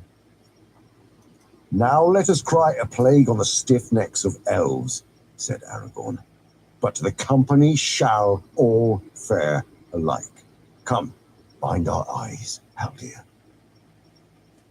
I shall claim full amends for every fall and stubbed toe if you do not lead us well, said Gimli. as they bound a cloth about his eyes. "You will have no claim," said Haldir. "I shall lead you well, and the paths are smooth and straight." "Alas, for the folly of these days," said Legolas. "Here all are enemies of the one enemy, and yet I must walk blind while the sun is merry in the woodland under leaves of gold." "Folly it may seem," said Haldir. "Indeed, in nothing is the power of the Dark Lord more clearly shown than in the estrangement that divides all those who still oppose him. Yet so little faith and trust do we find now in the world beyond Lothlorien, unless maybe in Rivendell, that we dare not by our own trust endanger our land. We live now upon an island amid many perils, and our hands are more often upon the bowstring than upon the harp. UFC. The rivers long defended us, but they are a sure guard no more, for the shadow has crept northward all about us. Some speak of departing, yet for that it already seems too late. The mountains to the west are growing evil. To the east the lands are waste and full of Sauron's creatures. And it is rumored that we cannot now safely pass southward through Rohan, and the mouths of the great river are watched by the enemy. Even if we could come to the shores of the sea, we should find no longer any shelter there. It is said that there are still havens of the High Elves, but they are far north and west, beyond the land of the halflings. But where that may be, though the Lord and Lady may know, I do not. "You ought at least to guess, since you've seen us," said Merry. "There are elf havens west of my land, the Shire, where hobbits live." "Happy folk are hobbits to dwell near the shores of the sea," said Haldir. "It is long indeed since any of my folk have looked on it, yet still we remember it in song. Tell me of these havens as we walk." "I cannot," said Merry. "I've never seen them. I have never been out of my own land before, and if I had known what the world outside was like, I don't think I should have had the heart to leave it." "Not even to see fair Lothlorien," said Haldir. "The world is indeed full of peril, and in it there are many dark places, but still there is much to be fair. They changed the And though in mechanics all of lands it a love little is bit, now mingled with grief, enough to it grows perhaps throw you the off a greater. little bit. But I'm starting to Some there are among us who get sing the that the hang of it shadow and will draw back and peace catch the shall come rhythm again. and Yet I do not believe that the world about us will ever again be as it catch was the of rhythm old, of it, I guess you or could say. the light of the sun as it was aforetime. For the elves, I fear, it will prove at best a truce, in which they may pass to the sea unhindered Find and the leave pattern of the it, Middle Earth pretty much. forever. Alas for Lothlorien that I love, it would be a poor life in a land where no malon grew. But if there are malon trees beyond the great sea, none have reported." As they spoke thus, the company filed slowly along the paths in the wood, led by Haldir, while the other elf walked behind. They felt the ground beneath their feet smooth and soft, and after a while they walked more freely without fear of hurt or fall. Being deprived of sight, Frodo found his hearing and other senses sharpened. He could smell the trees and the trodden grass. He could hear many different notes in the rustle of the leaves overhead, the river murmuring away on his right, and the thin, clear voices of birds high in the sky. He felt the sun upon his face and hands when they passed through an open glade. As soon as he set foot upon the far bank of Silverlode, a strange feeling had come upon him, and it deepened as he walked on into the night. It seemed to him that he had stepped over a bridge of time into a corner of the elder days and was now walking in a world that was no more. In Rivendell, there was memory of ancient things. In Lorien, the ancient things still lived on in a waking world. Evil had been seen and heard there. Sorrow had been known. The elves feared and distrusted the world outside. Wolves were howling on the wood's borders. But on the land of Lorien, no shadow lay. All that day the company marched on until they felt the cool evening come and heard the early night wind whispering among the I don't want to leaves. get my hands too Then resonated they from rested smoking roach and joint, slept without so fear upon the ground, for their just got a little guides would bubble not hash. permit them to unbind Yeah. their eyes, I also and they got could not climb. my little dab In the pins. morning they went on again, Both keep the walking hands without clean from haste. ruining the At noon controllers. they 'Cause halted, and Frodo was controllers aware that nowadays they had passed out ain't cheap. under the shining sun. And they're Suddenly not he built heard the like they sound used of to many be. voices all around him. A marching host of elves had come up silently. They were hastening towards the northern borders to guard against any attack from Moria. And they brought news, some of which Haldir reported. The marauding orcs had been waylaid and almost all destroyed. The remnant had fled westward towards the mountains and were being pursued. A strange creature also had been seen, running with bent back and with hands near the ground, like a beast, and yet not of beast shape.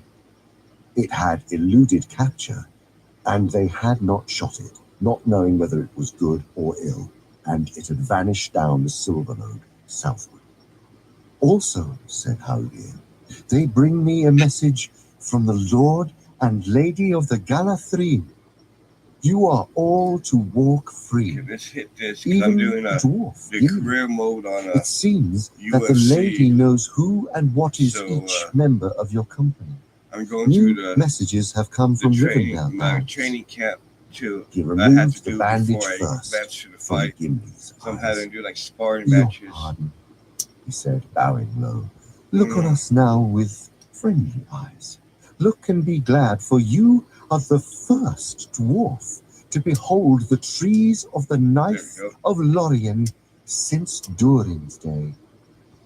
When his eyes were in turn uncovered, Frodo looked up and caught his breath.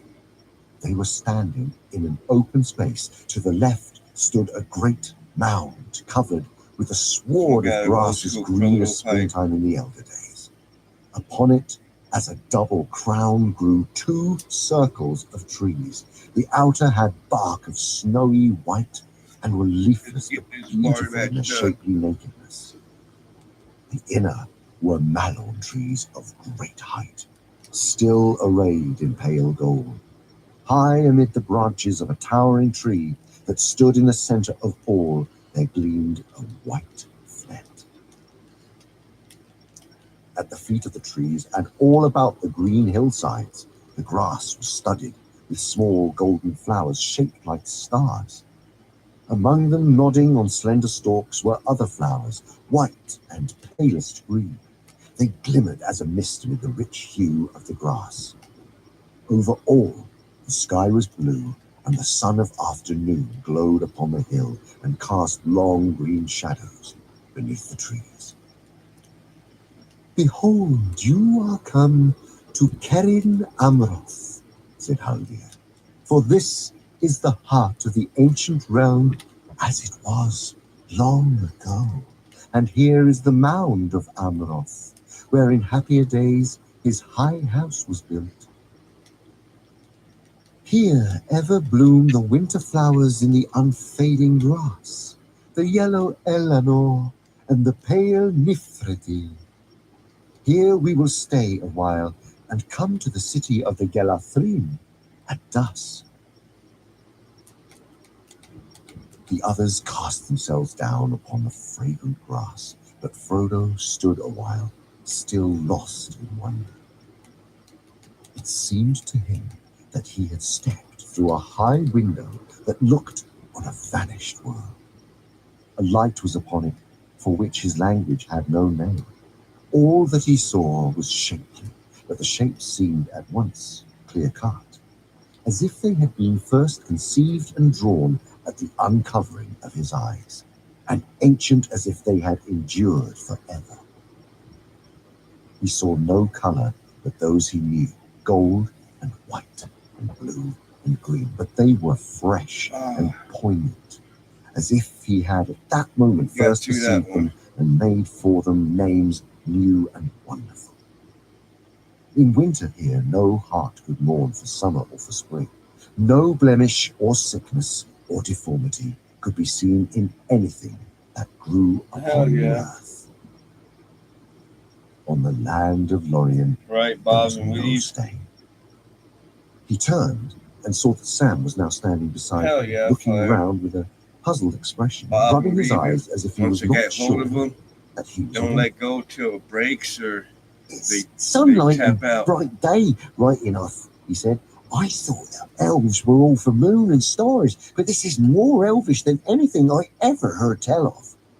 I feel as if I was inside a song, if you take my meaning. Haldir looked at them, and he seemed indeed to take the meaning of both thought and word. He smiled. You feel the power of the Lady of the Galathrine, he said. Would it please you to climb with me up Kerin Amroth?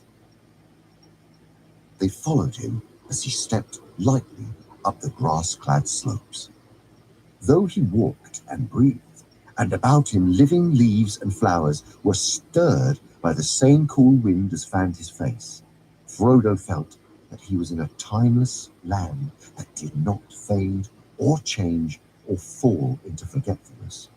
When he had gone and passed again into the outer world, still Frodo the Wanderer from the Shire would walk there, upon the grass, among Elanor and Nifredil in fair Lothlorien. They entered the circle of white trees. As they did so, the south wind blew I started off upon my Kerin guys and a sighed grappler on the branches. fighters. Frodo stood still, hearing far off. I think all he knows right now is that had long arm ago been triangle, washed away, and a seabirds Kimura, crying whose and a race rear had naked choke. perished from That's the the only grappling he knows right now. Haldir had gone on and was now climbing to the high flet. As Frodo prepared to follow him, he laid his hand upon the tree beside the ladder. Never before had he been so suddenly and so keenly aware of the feel and texture of a tree's skin and of the life within it. He felt a delight in the wood and the touch of it, neither as forester nor as carpenter. It was the delight of the living tree itself. As he stepped out at last upon the lofty platform, Haldir took his hand and turned him towards the south. Look this way first, he said. Frodo looked and saw, still at some distance, a hill of many mighty trees, or a city of green towers. Which it was, he could not tell. Out of it, it seemed to him that the power and light came that held all the land in sway. He longed suddenly to fly like a bird, to rest in the green city. Then he looked eastward and saw all the land of Lorien running down to the pale gleam of Anduin, the great river. He lifted his eyes across the river, and all the light went out, and he was back again in the world he knew. Beyond the river, the land appeared flat and empty, formless and vague, until far away it rose again like a wall, dark and drear. The sun that lay on Lothlorien had no power to enlighten the shadow of that distant height. There lies the fastness of southern Mirkwood, said Haldir. It is clad in a forest of dark fir, where the trees strive one against another, and their branches rot and wither. In the midst, upon a stony height, stands Dol Guldur, where long the hidden enemy had his dwelling. I was wishing you We a fear couple that more. now it is inhabited again, and with power sevenfold. A black cloud lies often over it of late. In this high place you may see the two powers that are opposed one to another, and ever they strive, now in thought, but whereas the light perceives the very heart of the darkness, its own secret has not been discovered. Not yet. He turned and climbed swiftly down, and they followed him. At the hill's foot, Frodo found Aragorn standing still and silent as a tree. But in his hand was a small golden blue of Elanor, and a light was in his eyes. He was wrapped in some fair memory, and as Frodo looked at him, he knew that he beheld things as they once had been in this same place. For the grim years were removed from the face of Aragorn, and he seemed clothed in white, a young lord, tall and fair, and he spoke words in the elvish tongue to one whom Frodo could not see. Arwen Banimelda Namari, he said, and then he drew a breath, and returning out of his thought, he looked at Frodo and smiled. Here is the heart of Elrondor on earth, he said, and here my heart dwells ever. Unless there be a light beyond the dark roads that we still must tread, you and I, come with me. And taking Frodo's hand in his, he left the hill of Kerin Amroth, and came there, never again as living man. Chapter 7. The Mirror of Galadriel. The sun was sinking behind the mountains, and the shadows were deepening in the woods when they went on again. Their paths now went into thickets where the dusk had already gathered. Night came beneath the trees as they walked, and the elves uncovered their silver lamps. Suddenly they came out into the open Now it's fight and time. found themselves under a pale evening sky, While they're doing pricked by a few coming in the ring and the early introductions. stars. There was a wide, See if we can't get a treeless couple space hits in. before them, running in a great He's circle a and stand-up bending away boxer, on either hand. El Muay fighter, and my Beyond guy's a it grappler. was a deep So far, I'm forest 2-0. lost in soft shadow. But the grass upon its brink was green, as if it glowed still in memory of the sun that had gone.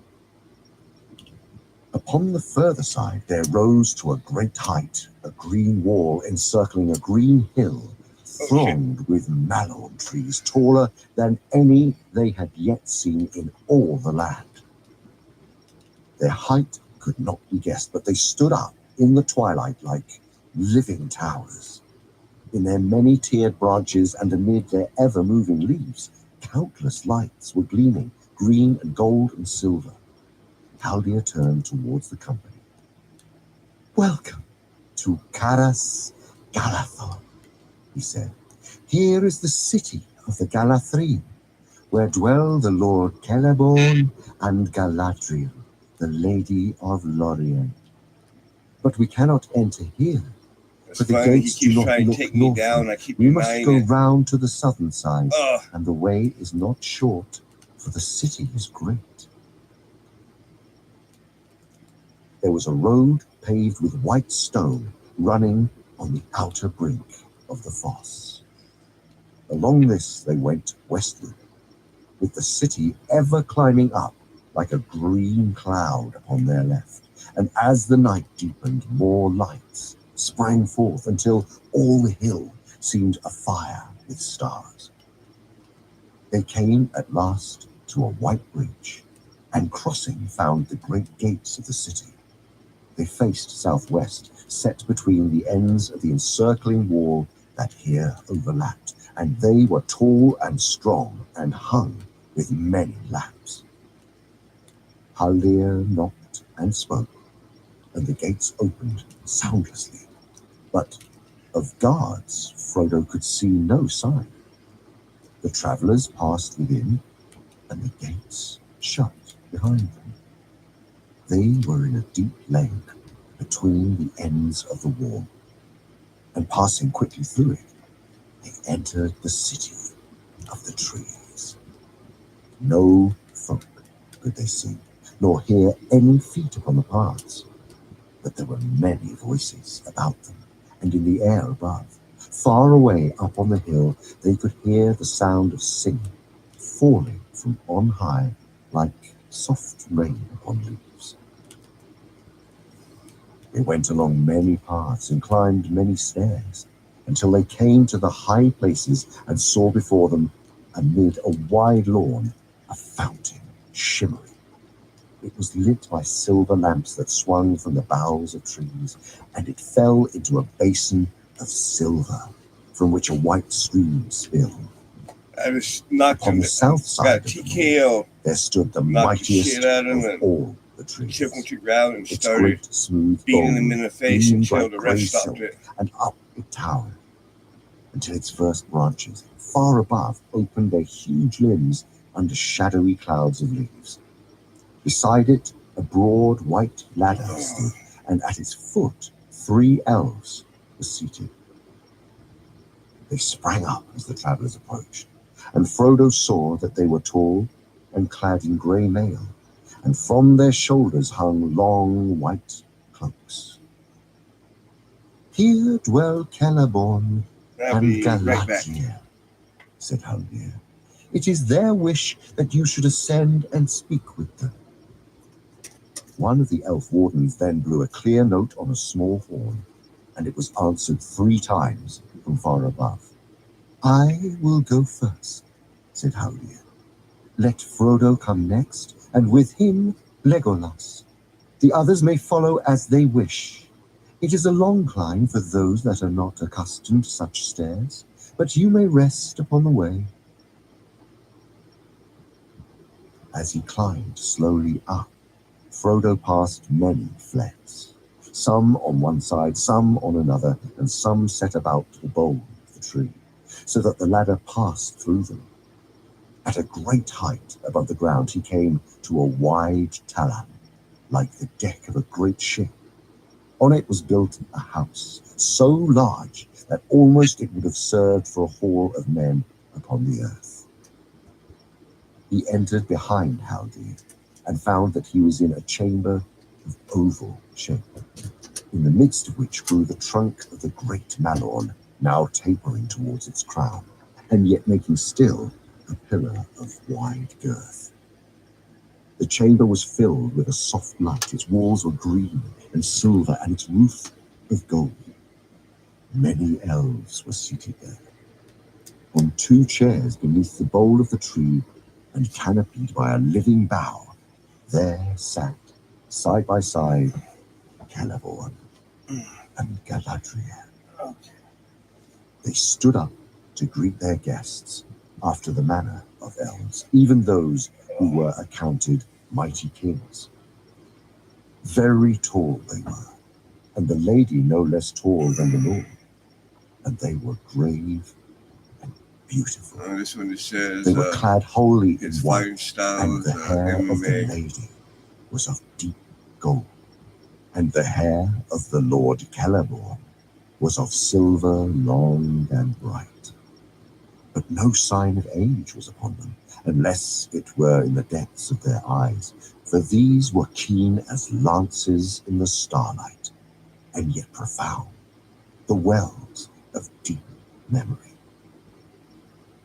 Haldir led Frodo before them, and the Lord welcomed him in his own tongue.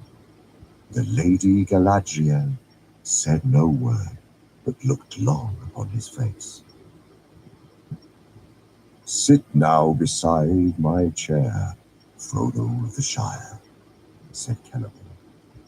"When all have come, we will speak together." Each of the companions he greeted courteously by name as they entered. "Welcome, Aragorn, son of Arathorn," he said. "It is 38 years of the world outside since you came to this land, and those years lie heavy on you. But the end is near, for good or ill. Here lay aside your burden for a while.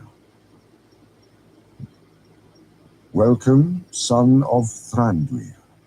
Too seldom do my kindred journey hither from the north. Welcome, Gimli, son of Glowing. It is long indeed since we saw one of Durin's folk. I did a little Karas fresh dab in Galathor. here. Yep. But today we have broken Let's our do a long dab. law. May it be a sign that though the world is now dark, better days are at hand, and that friendship shall be renewed between our peoples. Gimli bowed low. When all the guests were seated before his chair, the Lord looked at them again.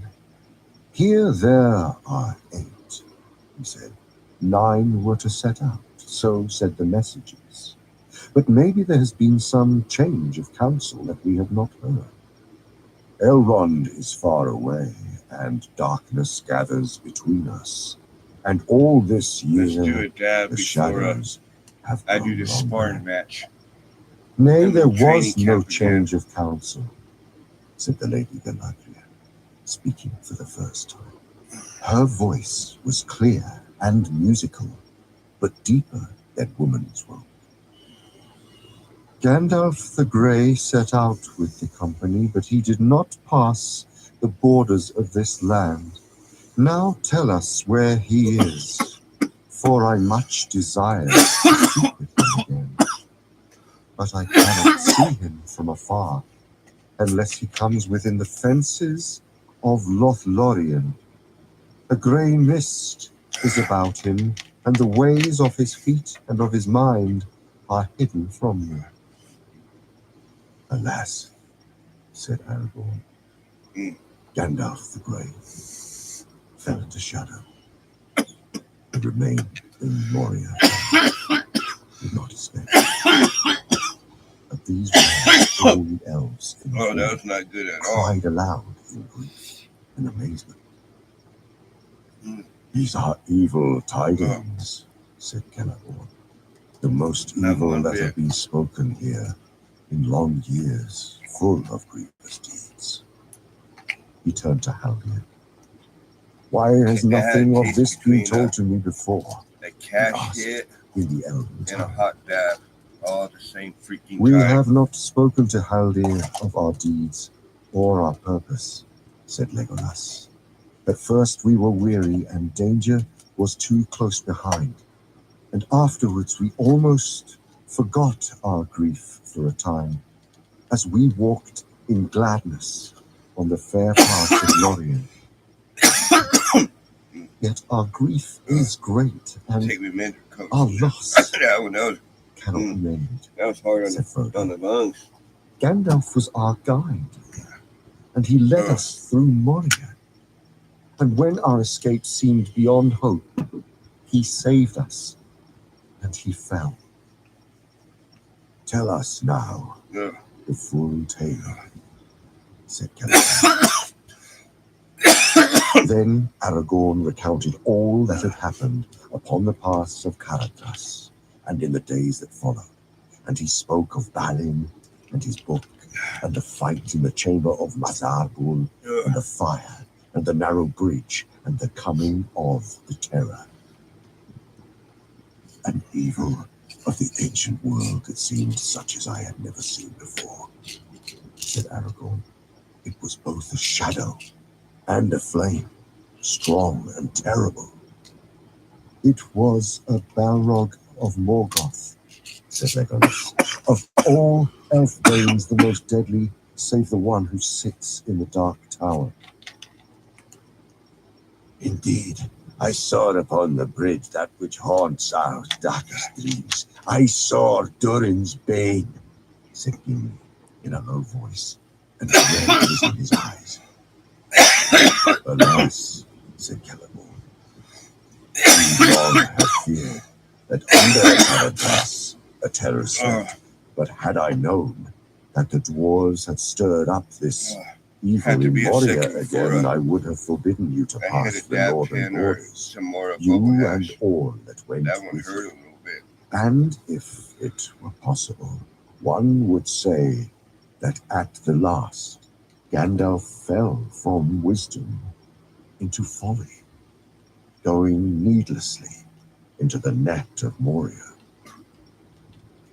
He would be rash indeed that said that thing, said Galadriel gravely. Needless were none of the deeds of Gandalf in life. Those that followed him knew not his mind, and cannot report his full purpose. But, however, it may be with the guide the followers are blameless.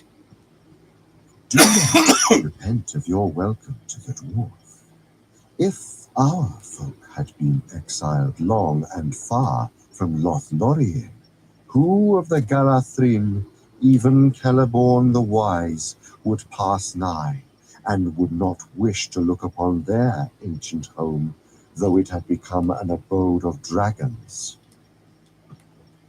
Dark is the water of Keledzara, and cold are the springs of Kibil-Nala, and fair were the many-pillared halls of Khazad-dûm in elder days, before the fall of mighty kings beneath the stone.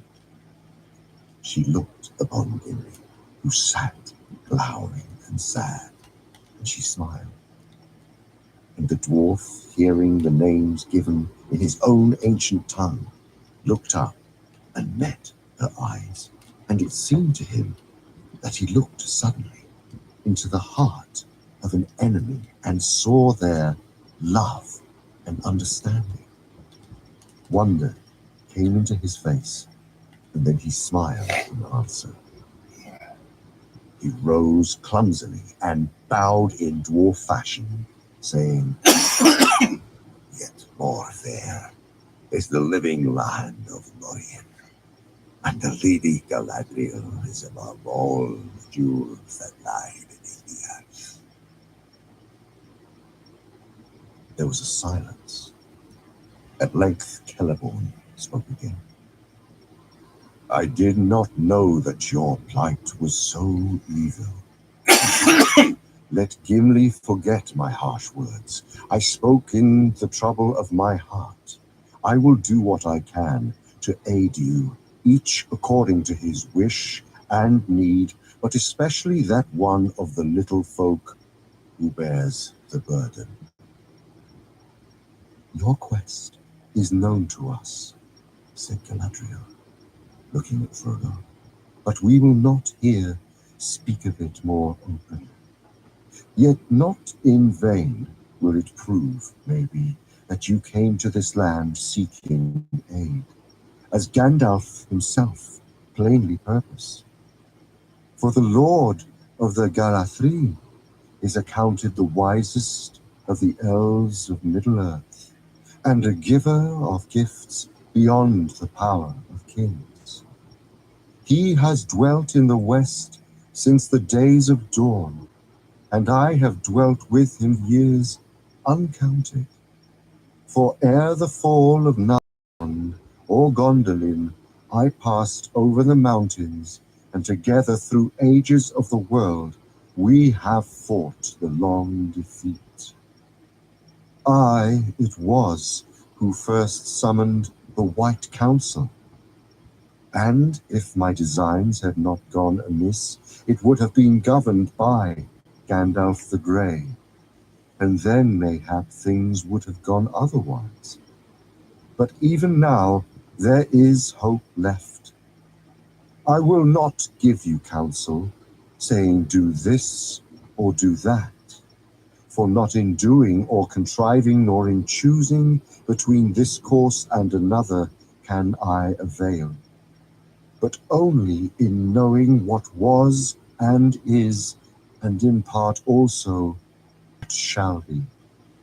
But this I will say to you, your quest stands upon the edge of a knife. Stray but a little, and it will fail. to the ruin of all. Yet hope remains, while all the company is true. And with that word, she held them with her eyes, and in silence looked searchingly at each of them in turn. None, save Legolas and Aragorn, could long endure her glance. Sam quickly blushed and hung his head. At length, the Lady Galadriel released them from her eyes, and she smiled. "Do not let your hearts be troubled," she said. "Tonight you shall sleep in peace." Training camp. Then they sighed and felt suddenly weary, as those who had been questioned long and deeply, though no words had been spoken openly. "Go now," Excuse me. said Celeborn. "You are worn with sorrow and much toil. Even if your quest did not concern us closely, you should have refuge in this city until you were healed and refreshed.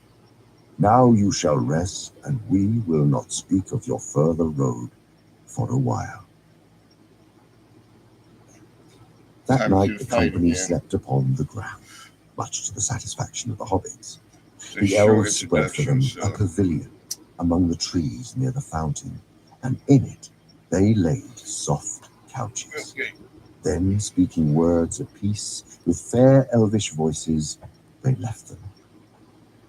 For a little while, the travellers talked of their night before in the treetops, and of their day's journey, and of the Lord and Lady, for they had not yet the heart to look further back. "What did you blush for, Sam?" said Pippin. "You soon broke down. Anyone would have thought you had a guilty conscience. I hope it was nothing worse than a wicked plot to steal one of my blankets." "I never thought no such thing," answered Sam, in no mood for jest. "If you want Knocked to him know, out. I felt as if I hadn't got nothing on, and I didn't like it. She seemed to be looking inside me and asking me what I would do if she gave me the chance of Came flying in back with that home to the left hook Shire to his to a jaw nice and little hole just dropped with him. a bit of garden of my own." "That's funny," said Mary. "Almost exactly what I felt myself, only, well, I don't think I'll say any more." 22 the lady. seconds in the first All round. of them, it seemed, had Knocked fared him out. alike. Each had felt that he was offered a choice between a shadow full of fear that lay ahead and something that he greatly desired. Clear before his mind it lay, and to get it he had only to turn aside from the road and leave the quest and the war against Sauron to others.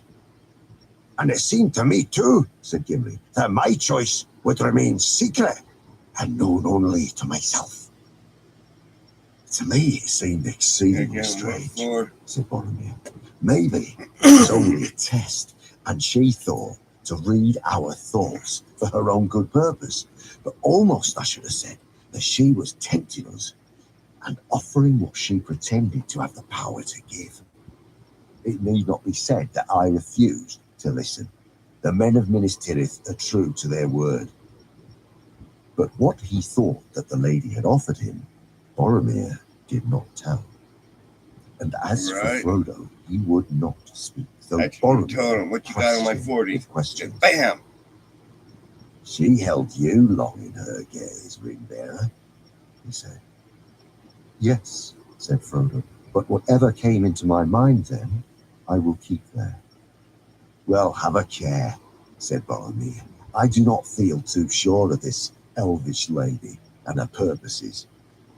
"Speak no evil of the Lady Galadriel," said Aragorn sternly. "You know not what you say. There is in her and in this land no evil, unless a man bring it hither himself. Then let him beware. But tonight I shall sleep without fear for the first time since I left Rivendell, and may I sleep deep and forget for a while my grief. I am weary in body and in heart." He cast himself down upon his couch and fell at once into a long sleep. The others soon did the same, and no sound or dream disturbed their slumber. When they woke, they found that the light of day was broad upon the lawn before the pavilion, and the fountain rose and fell, glittering in the sun. They remained some days in Lothlorien, so far as they could tell or remember. All the while that they dwelt there, the sun shone clear, Time to save for go a through gentle rain that fell training at camp times, again. and passed away, leaving all things fresh and clean.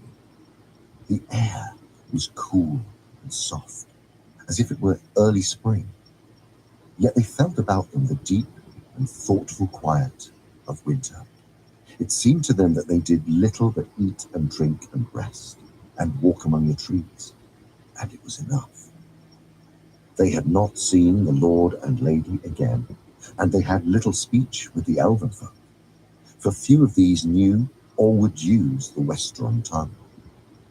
Haldir had bidden them farewell and gone back again to the fences of the north, where great watch was now kept since the tidings of Moria that the company had brought. Legolas was away much among the Galathrine, and after the first night he did not sleep with the other companions, though he returned to eat and talk with them. Often he took Gimli with him when he went abroad in the land, and the others wondered at this change. Now, as the companions sat or walked together, they spoke of Gandalf, and all that each had known and seen of him came clear before their minds. As they were healed of hurt and weariness of body, the grief of their loss grew more keen. Often they heard nearby elvish voices singing, and knew that they were making songs of lamentation for his fall, for they caught his name among the sweet, sad words that they could not understand.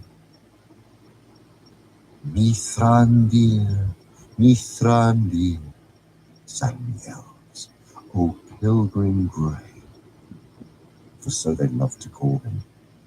But if Legolas was with the company, he would not interpret the songs for them, saying that he had not the skill, and that for him the grief was still too near, a matter for tears and not yet for song. It was Frodo who first put something of his sorrow into halting words. He was seldom moved to make song or rhyme. Even in Rivendell he had listened, and had not sung himself, though his memory was stored with many things that others had made before him. But now, as he sat beside the fountain in Lorien, and heard about him the voices of the elves, his thought took shape in a song that seemed fair to him, yet when he tried to repeat it to Sam, only snatches remained, faded as a handful of withered leaves. An evening in the Shire was grey, his footsteps on the hill were heard. Before the dawn he went away, on journey long, without a word. From Wilderland to western shore, from northern waste to southern hill, through dragon lair and hidden door, and darkling woods he walked at will. With dwarf and hobbit, elves and men, with mortal and immortal folk, with bird on bough and beast in den, in their own secret tongues he spoke. A deadly sword, a healing hand, a back that bent beneath its load, a trumpet voice, a burning brand, a weary pilgrim on the road. The Lord of Wisdom throne he sat, swift in anger, quick to laugh, an old man in a battered hat, leaned upon a thorny staff.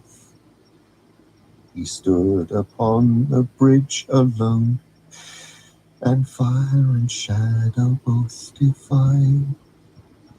His staff was broken on the stone, to where I could actually unlock moves. Think I got as paid for it, but his wisdom I died. was looking to see what all they have. Why, we'll be beating Mr. Bilbo next, Said Sam. No, I'm afraid not, said Frodo, but that is the best I can do yet. Well, Mr. Frodo, if you do have another go, I hope you'll say a word about his fireworks, said Sam. Something like this. The finest rockets ever seen. They burst in stars of blue and green, or after thunder golden showers came falling like a rain of flowers. Though that doesn't do him justice by a long road. No, I'll leave that to you, Sam. Or perhaps to Bilbo. But, well, I can't talk of it anymore. I can't bear to think of bringing the news to him. One evening, Frodo and Sam were walking together in the cool twilight. Both of them felt restless again. On Frodo, suddenly, the shadow of parting had fallen. He knew, somehow, that the time was very near when he must leave Lothlorien. What do you think of elves now, Sam? He said. I asked you the same question once before. It seems a very long while ago, but you have seen more of them since then. We have indeed, said Sam, and I reckon there's elves and elves. They're all elvish enough, but they're not all the same. Now, these folk aren't wanderers or homeless and seem a bit nearer to the likes of us. They seem to belong here more even than hobbits do in the Shire.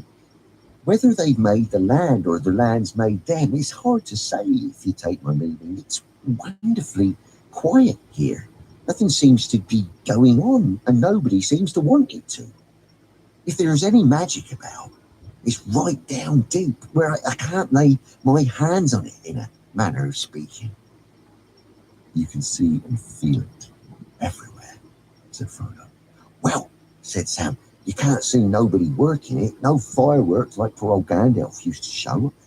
I wonder we don't see nothing of the Lord and Lady in all these days. I fancy now that she could do some wonderful things if she had a mind. I'd dearly love to see some I elf gotta magic. plug my Mr. phone Frodo. in. I wouldn't, said Frodo. I am content. There we And go.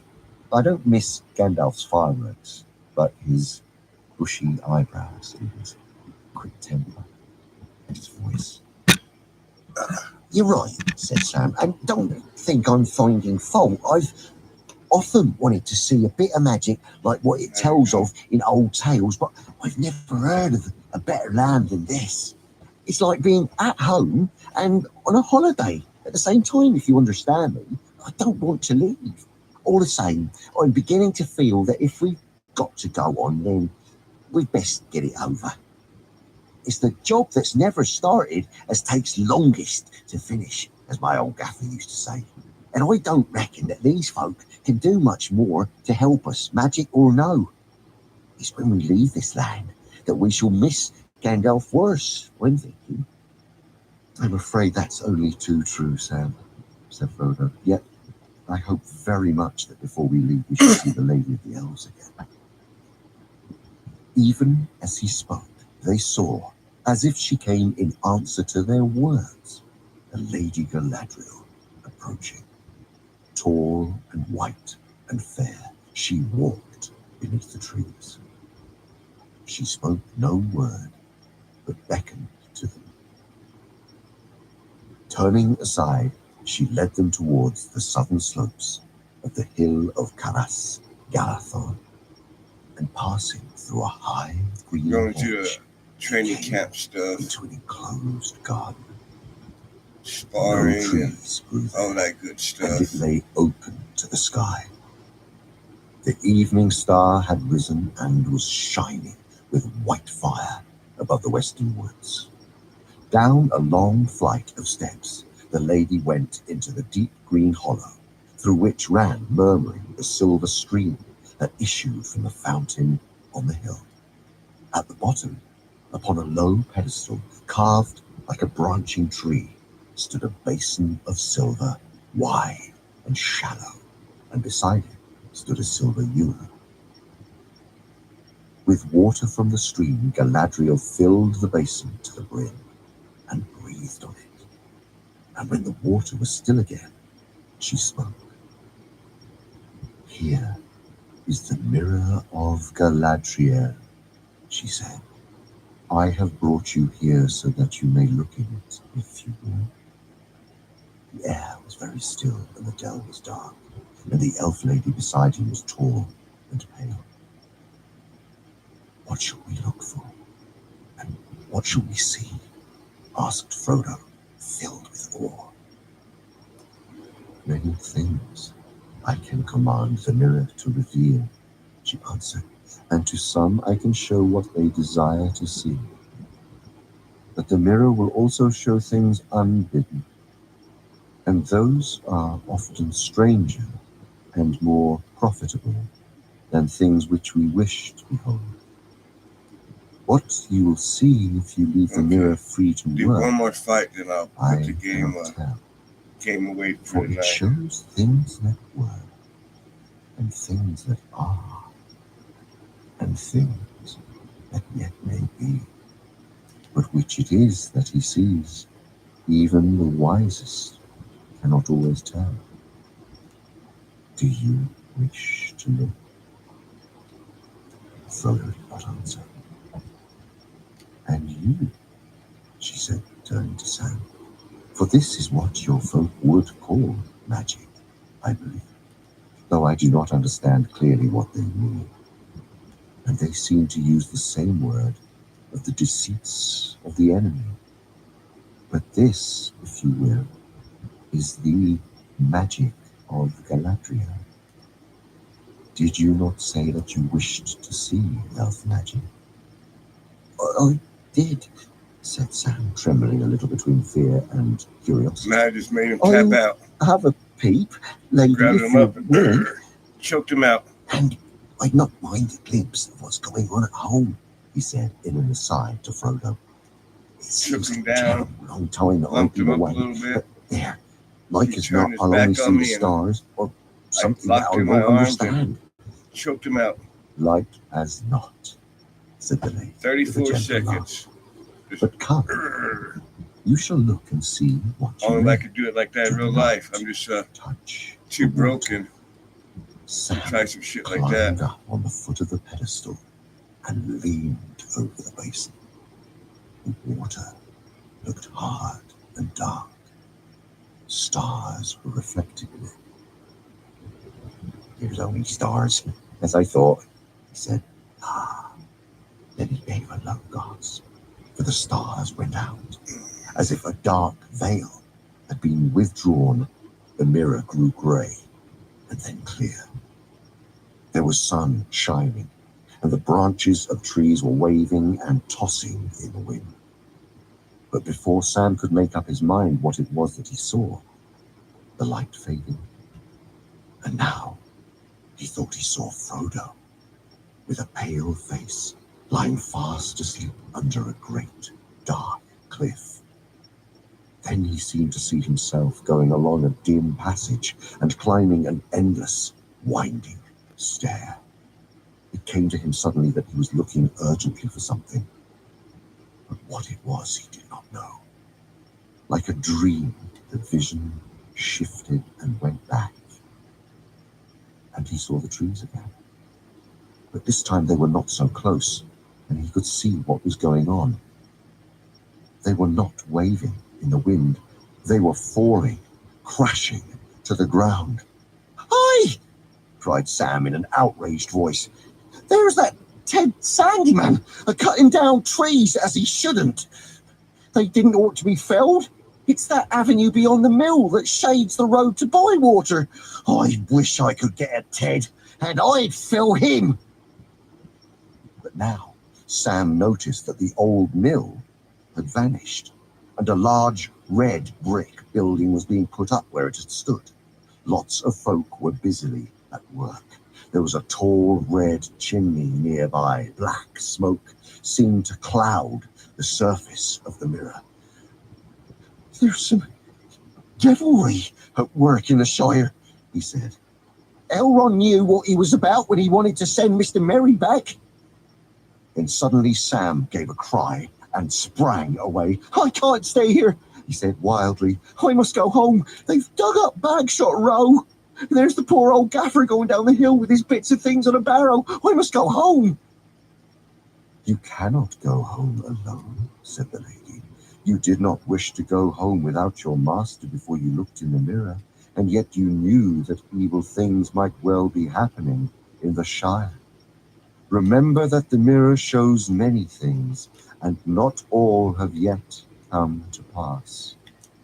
Some never come to be, unless those that behold the visions turn aside from their path to prevent them. The mirror is dangerous as a guide of deeds. Sam sat on the ground and put his head in his hands. I wish I'd never come here, and I don't want to see no more magic, he said, and fell silent. After a moment, he spoke again, thickly, as if struggling with tears. No, I'll go home by the long road with Mr. Frodo, or not at all, he said. But I hope I do get back someday. If what I've seen turns out true, somebody's going to catch it hot. Do you now wish to look, Frodo? Said the Lady Galadriel. You did not wish to see elf magic and were content. Do you advise me to look? Asked Frodo. No, she said. I do not counsel you one way or the other. I am not a counselor. You may learn something, and whether what you see be fair or evil, that may be profitable, and yet it may not. Seeing is both good and perilous. Yet I think, Frodo, that you have courage and wisdom enough for the venture, or I would not have brought you here. Do as you will. I will look, said Frodo, and he climbed on the pedestal and bent over the dark water. At once the mirror cleared, and he saw a twilit land. Mountains loomed dark in the distance against a pale sky. A long grey road wound back out of sight. Far away a figure came slowly down the road, faint and small first, but growing larger and clearer as it approached. Suddenly Frodo realized that it reminded him of Gandalf. He almost called aloud the wizard's name, and then he saw that the figure was clothed not in grey, but in white, in a white that shone faintly in the dusk, and in its hand there was a white staff. The head was so bowed that he could see no face, and presently the figure turned aside round a bend in the road and went out of the mirror's view. Doubt came into Frodo's mind. Was this a vision of Gandalf on one of his many lonely journeys long ago? Or was it Saruman? The vision now changed, brief and small, but very vivid. He caught a glimpse of Bilbo, walking restlessly about his room. The table was littered with disordered papers. Rain was beating on the windows. Then there was a pause, and after it many swift scenes followed that Frodo in some way knew to be parts of a great history in which he had become involved. The mist cleared, and he saw a sight which he had never seen before, but knew at once. The sea. Darkness fell. The sea rose and raged in a great storm. Then he saw, against the sun, sinking blood red into a rack of clouds, the black outline of a tall ship with torn sails riding up out of the west. Then a wide river flowing through a populous city, then a white fortress with 7 towers, and then again a ship with black sails. But now it was morning again, and the water rippled with light, and a banner bearing the emblem of a white tree shone in the sun. A smoke as of fire and battle arose, and again the sun went down in a burning red that faded into a grey mist. And into the mist a small ship passed away, twinkling with lights. It vanished, and Frodo sighed and prepared to draw away. But suddenly the mirror went altogether dark as if a hole had opened in the world of sight. And Frodo looked into emptiness. In the black abyss there appeared a single eye that slowly grew until it filled nearly all the mirror. So terrible was it that Frodo stood rooted, unable to cry out or to withdraw his gaze. The eye was rimmed with fire, but was itself glazed, yellow as a cat's, watchful and intent, and the black slit of its pupil opened on a pit, a window into nothing. Then the eye began to rove, searching this way and that, and Frodo knew with certainty and horror that among the many things that it sought, he himself was one. But he also knew that it could not see him, not yet, not unless he willed it. The ring that hung upon its chain about his neck grew heavy, heavier than a great stone, and his head was dragged downwards. The mirror seemed to be growing hot, and curls of steam were rising from the water. He was slipping forward. "Do not touch the water," said the Lady Galadriel softly. The vision faded, and Frodo found that he was looking at the cool stars twinkling in the silver basin. He stepped back, shaking all over, and looked at the lady. "I know what it was that you last saw," she said, "for that is also in my mind. Do not be afraid. But do not think that only by singing amid the trees, nor even by the slender arrows of elven bows, is this land of Lothlorien maintained and defended against its enemy. I say to you, Frodo, that even as I speak to you, I perceive the Dark Lord and know his mind, or all of his mind that concerns the elves, and he gropes ever to see me and my thought. But still the door is closed." She lifted up her white arms and spread out her hands towards the east in a gesture of rejection and denial. Yarendir, the evening star, most beloved of the elves, shone clear above. So bright was it that the figure of the elven lady cast a dim shadow on the ground. Its rays glanced upon a ring about her finger. It glittered like polished gold, overlaid with silver light, and a white stone in it twinkled as if the even star had come down to rest upon her hand. Frodo gazed at the ring with awe, for suddenly it seemed to him that he understood.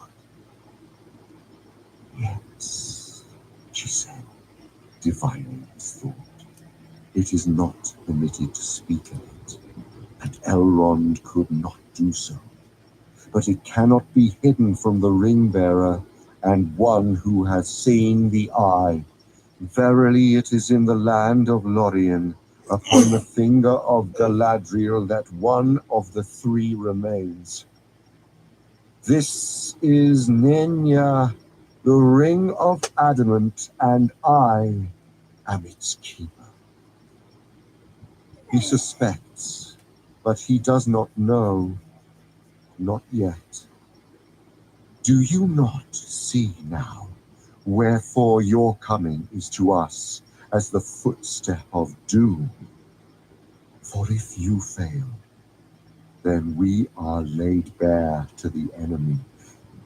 Yet if you succeed, then our power is diminished, and Lothlorien will fade. and the tides of time will sweep it away. We must depart into the west, or dwindle to a rustic folk of dell and cave, slowly to forget and to be Just one forgotten. more match. Then I really will call it tonight. Bent his head. And what do you wish? He said at Or at least for the night for the game. That what should be shall be, she answered. The love of the elves for their land and their works is deeper than the deeps of the sea, and their regret is undying and cannot ever wholly be assuaged. Yet they will cast all away rather than submit to Sauron, for they know him now.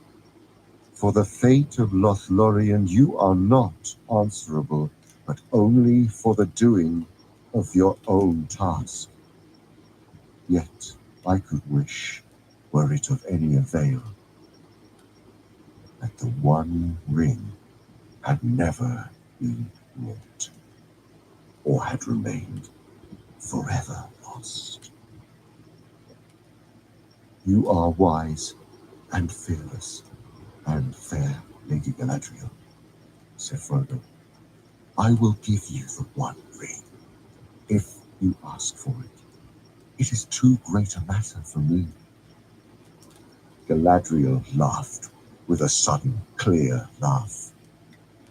Wise the Lady Galadriel may be, she said, yet here she has met her match in courtesy. Gently are you revenged for my testing of your heart at our first meeting. You begin to see with a keen eye. I do not deny that my heart has greatly desired to ask what you offer. For many long years I had pondered what I might do should the great ring come into my hands. And behold, it was brought within my grasp.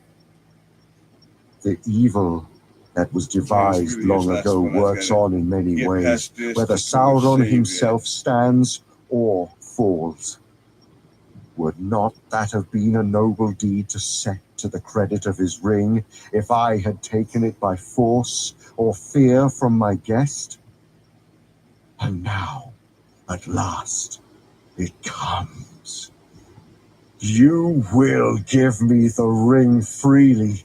In place of the Dark Lord you will set up a queen, and I shall not be dark, but beautiful and terrible as the morning and the night, fair as the sea and the sun and the snow upon the mountain, dreadful as the storm and the lightning, stronger than the foundations of the earth. All shall love me and despair.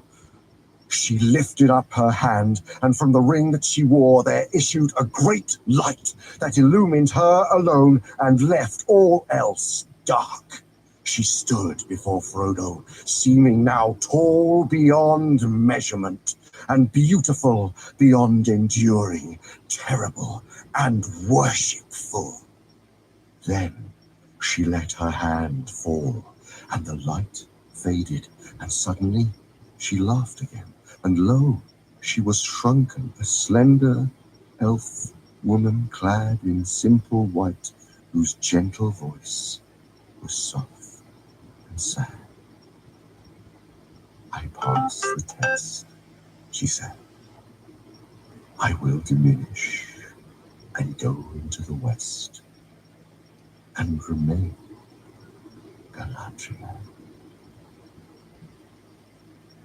They stood for a long while in silence. At length the lady spoke again. Let us return, she said. In the morning you must depart, for now we have chosen, and the tides of fate are flowing.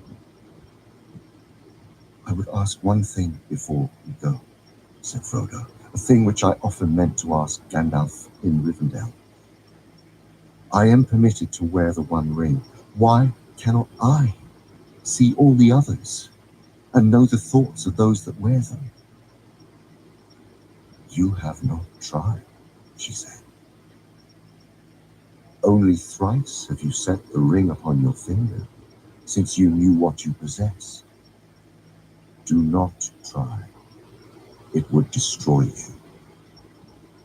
Did not Gandalf tell you that the rings give power according to the measure of each possessor? Before you could use that power, you would need to become far stronger and to train your will to the domination of others. Yet, even so, as ring-bearer, and as one that has borne it on finger and seen that which is hidden, your sight is grown keen. You have perceived my thought more clearly than many that are accounted wise. You saw the eye of him that holds the 7 and the 9. And did you not see and recognize the ring upon my finger? Did you see my ring? She asked, turning again to Sam. No, lady, he answered. To tell you the truth, I wondered what you were talking about. I saw a star through your fingers, but if you'll pardon my speaking out, I think my master was right. I'd wish you'd take his ring. You put things to rights. You'd stop them digging up the gaffer and turning them adrift. You'd make some folk pay for their dirty work. I would, she said. That is how it would begin.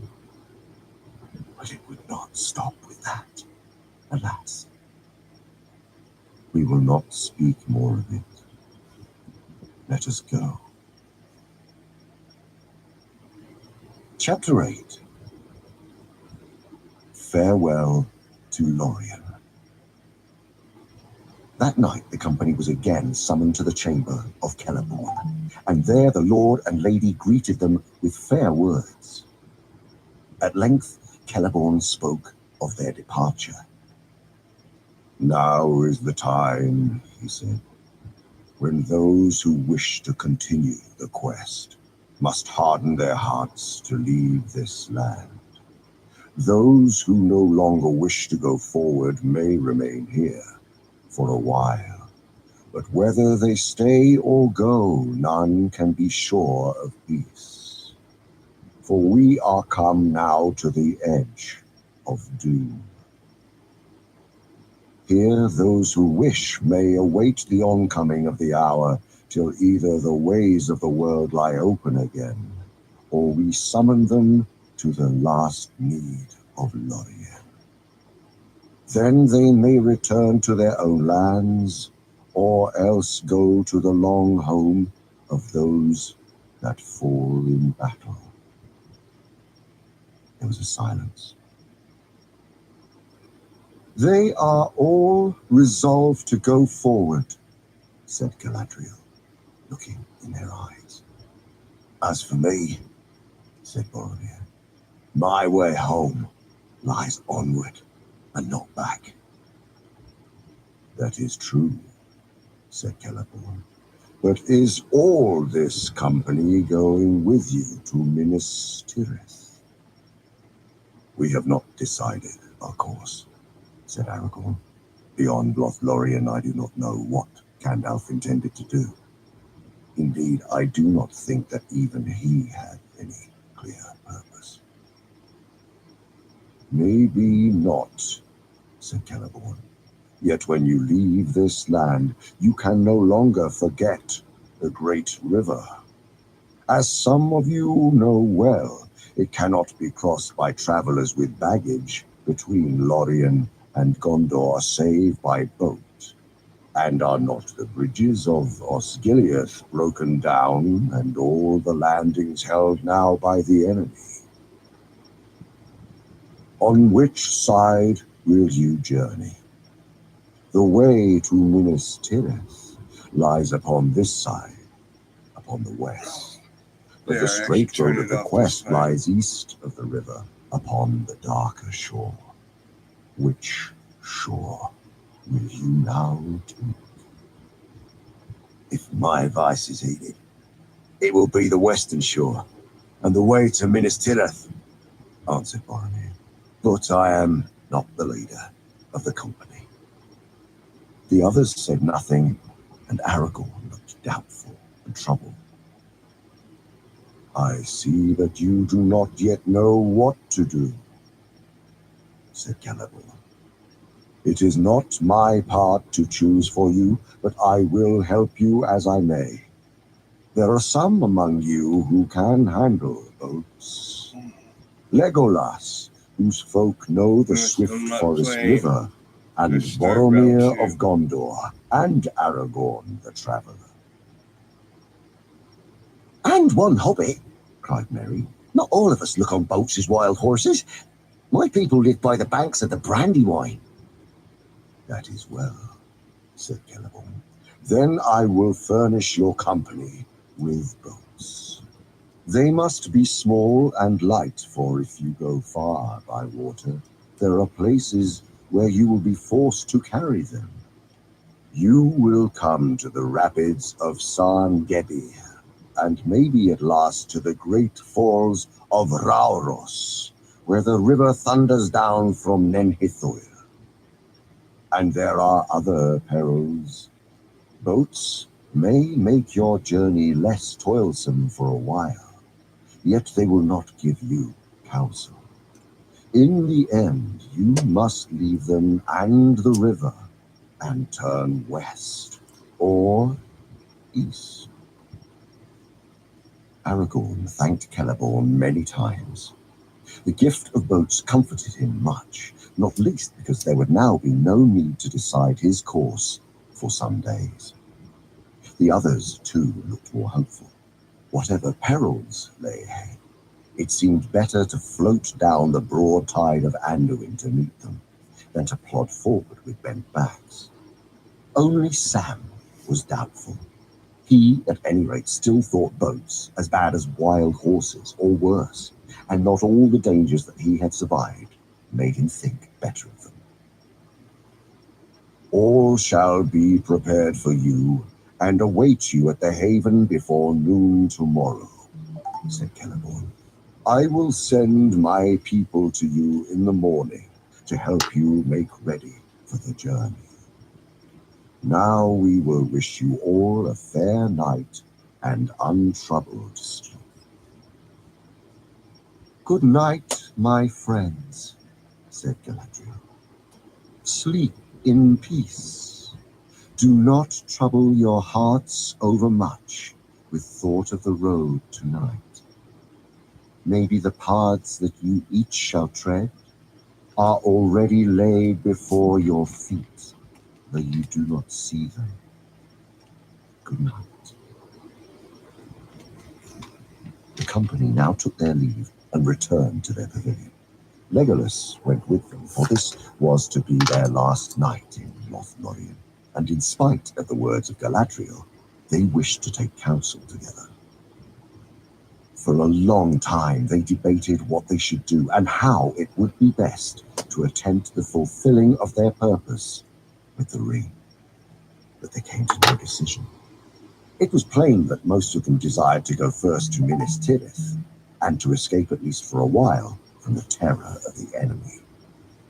They would have been willing to follow a leader over the river and into the shadow of Mordor, but Frodo spoke no word, and Aragorn was still divided in his mind. His own plan, while Gandalf remained with them, had been to go with Boromir and with his sword help to deliver Gondor, for he believed that the message of the dreams was a summons, and that the hour had come at last when the heir of Elendil should come forth and strive with Sauron for the mastery. But in Moria, the burden of Gandalf had been laid on him, and he knew that he could not now forsake the ring if Frodo refused in the end to go with Boromir. And yet what help could he or any of the company give to Frodo, save to walk blindly with him into the darkness? I shall go to Minas Tirith, alone, if need be, for it is my duty, said Boromir. And after that he was silent for a while, sitting with his eyes fixed on Frodo as if he was trying to read the halfling's thoughts. At length he spoke again, softly, as if he was debating with himself. If you wish only to destroy the ring, he said, then there is little use in war and weapons, and the men of Minas Tirith cannot help. But if you wish to destroy the armed might of the Dark Lord, then it is folly to go without force into his domain, and folly to throw away. He paused suddenly, as if he had become aware that he was speaking his thoughts aloud. It would be folly to throw lives away, he ended. It is a choice between defending a strong place and walking openly into the arms of death. At least that is how I see it. Frodo caught something new and strange in Boromir's glance, and he looked hard at him. Plainly, Boromir's thought was different from his final words. It would be folly to throw away. What? The Ring of Power? He had said something like this at the council, but then he had accepted the correction of Elrond. Frodo looked at Aragorn, but he seemed deep in his own thought and made no sign that he had heeded Boromir's words. And so their debate ended. Merry and Pippin were already asleep, and Sam was nodding. The night was growing old. In the morning, as they were beginning to pack their slender goods, elves that could speak their tongue came to them and brought them many gifts of food and clothing for the journey. The food was mostly in the form of very thin cakes, made of a meal that was baked a light brown on the outside, and inside was the colour of cream. Gimli took up one of the cakes and looked at it with a doubtful eye. He said under his breath, as he broke off a crisp corner and nibbled at it. His expression quickly changed, and he ate all the rest of the cake with relish. No more! No more! Cried the elves, laughing. You have eaten enough already for a long day's march. I thought it was only a kind of cram such as the Dale men make for journeys in the wild, said the dwarf. So it is, they answered, but we call it lembas or whey bread, and it is more strengthening than any food made by men, and it is more pleasant than cram, by all accounts. Indeed it is, said Gimli. Why, it is better than the honey cakes of the Beornings, and that is great praise, for the Beornings are the best speakers that I know of. But they are none too willing to deal out their cakes to travellers in these days. You are kindly hosts. All the same, we bid you spare the food, they said. Eat little at a time and only at need, for these things are given to serve you when all else fails. The cakes will keep sweet for many, many days if they are unbroken and left in their leaf wrappings, as we have brought them. One will keep a traveller on his feet for a day of long labour, even if he be one of the tall men of Minas Tirith. The elves next unwrapped and gave to each of the company the clothes that they had brought. For each they had provided a hood and cloak made according to his size of the light but warm silken stuff that the Galathrine wove. It was hard to say of what colour they were. Grey, with the hue of twilight under the trees, they seemed to be. And yet, if they were moved or set in another light, they were green as shadowed leaves, or brown as fallow fields by night, dusk silver as water under the stars. Each cloak was fastened about the neck with a brooch like a green leaf veined with silver. Are these magic cloaks? asked Pippin, looking at them with wonder. I do not know what you mean by that, answered the leader of the elves. They are fair garments, and the web is good, for it was made in this land. They are elvish robes, certainly, if that is what you mean. Leaf and branch, water and stone. They have the hue and beauty of all these things under the twilight of Lorien that we love. For we put the thought of all that we love into all that we make. Yet they are garments, not armor, and they will not turn shaft or blade. All right, everyone. I'm going to call it into this stream for tonight.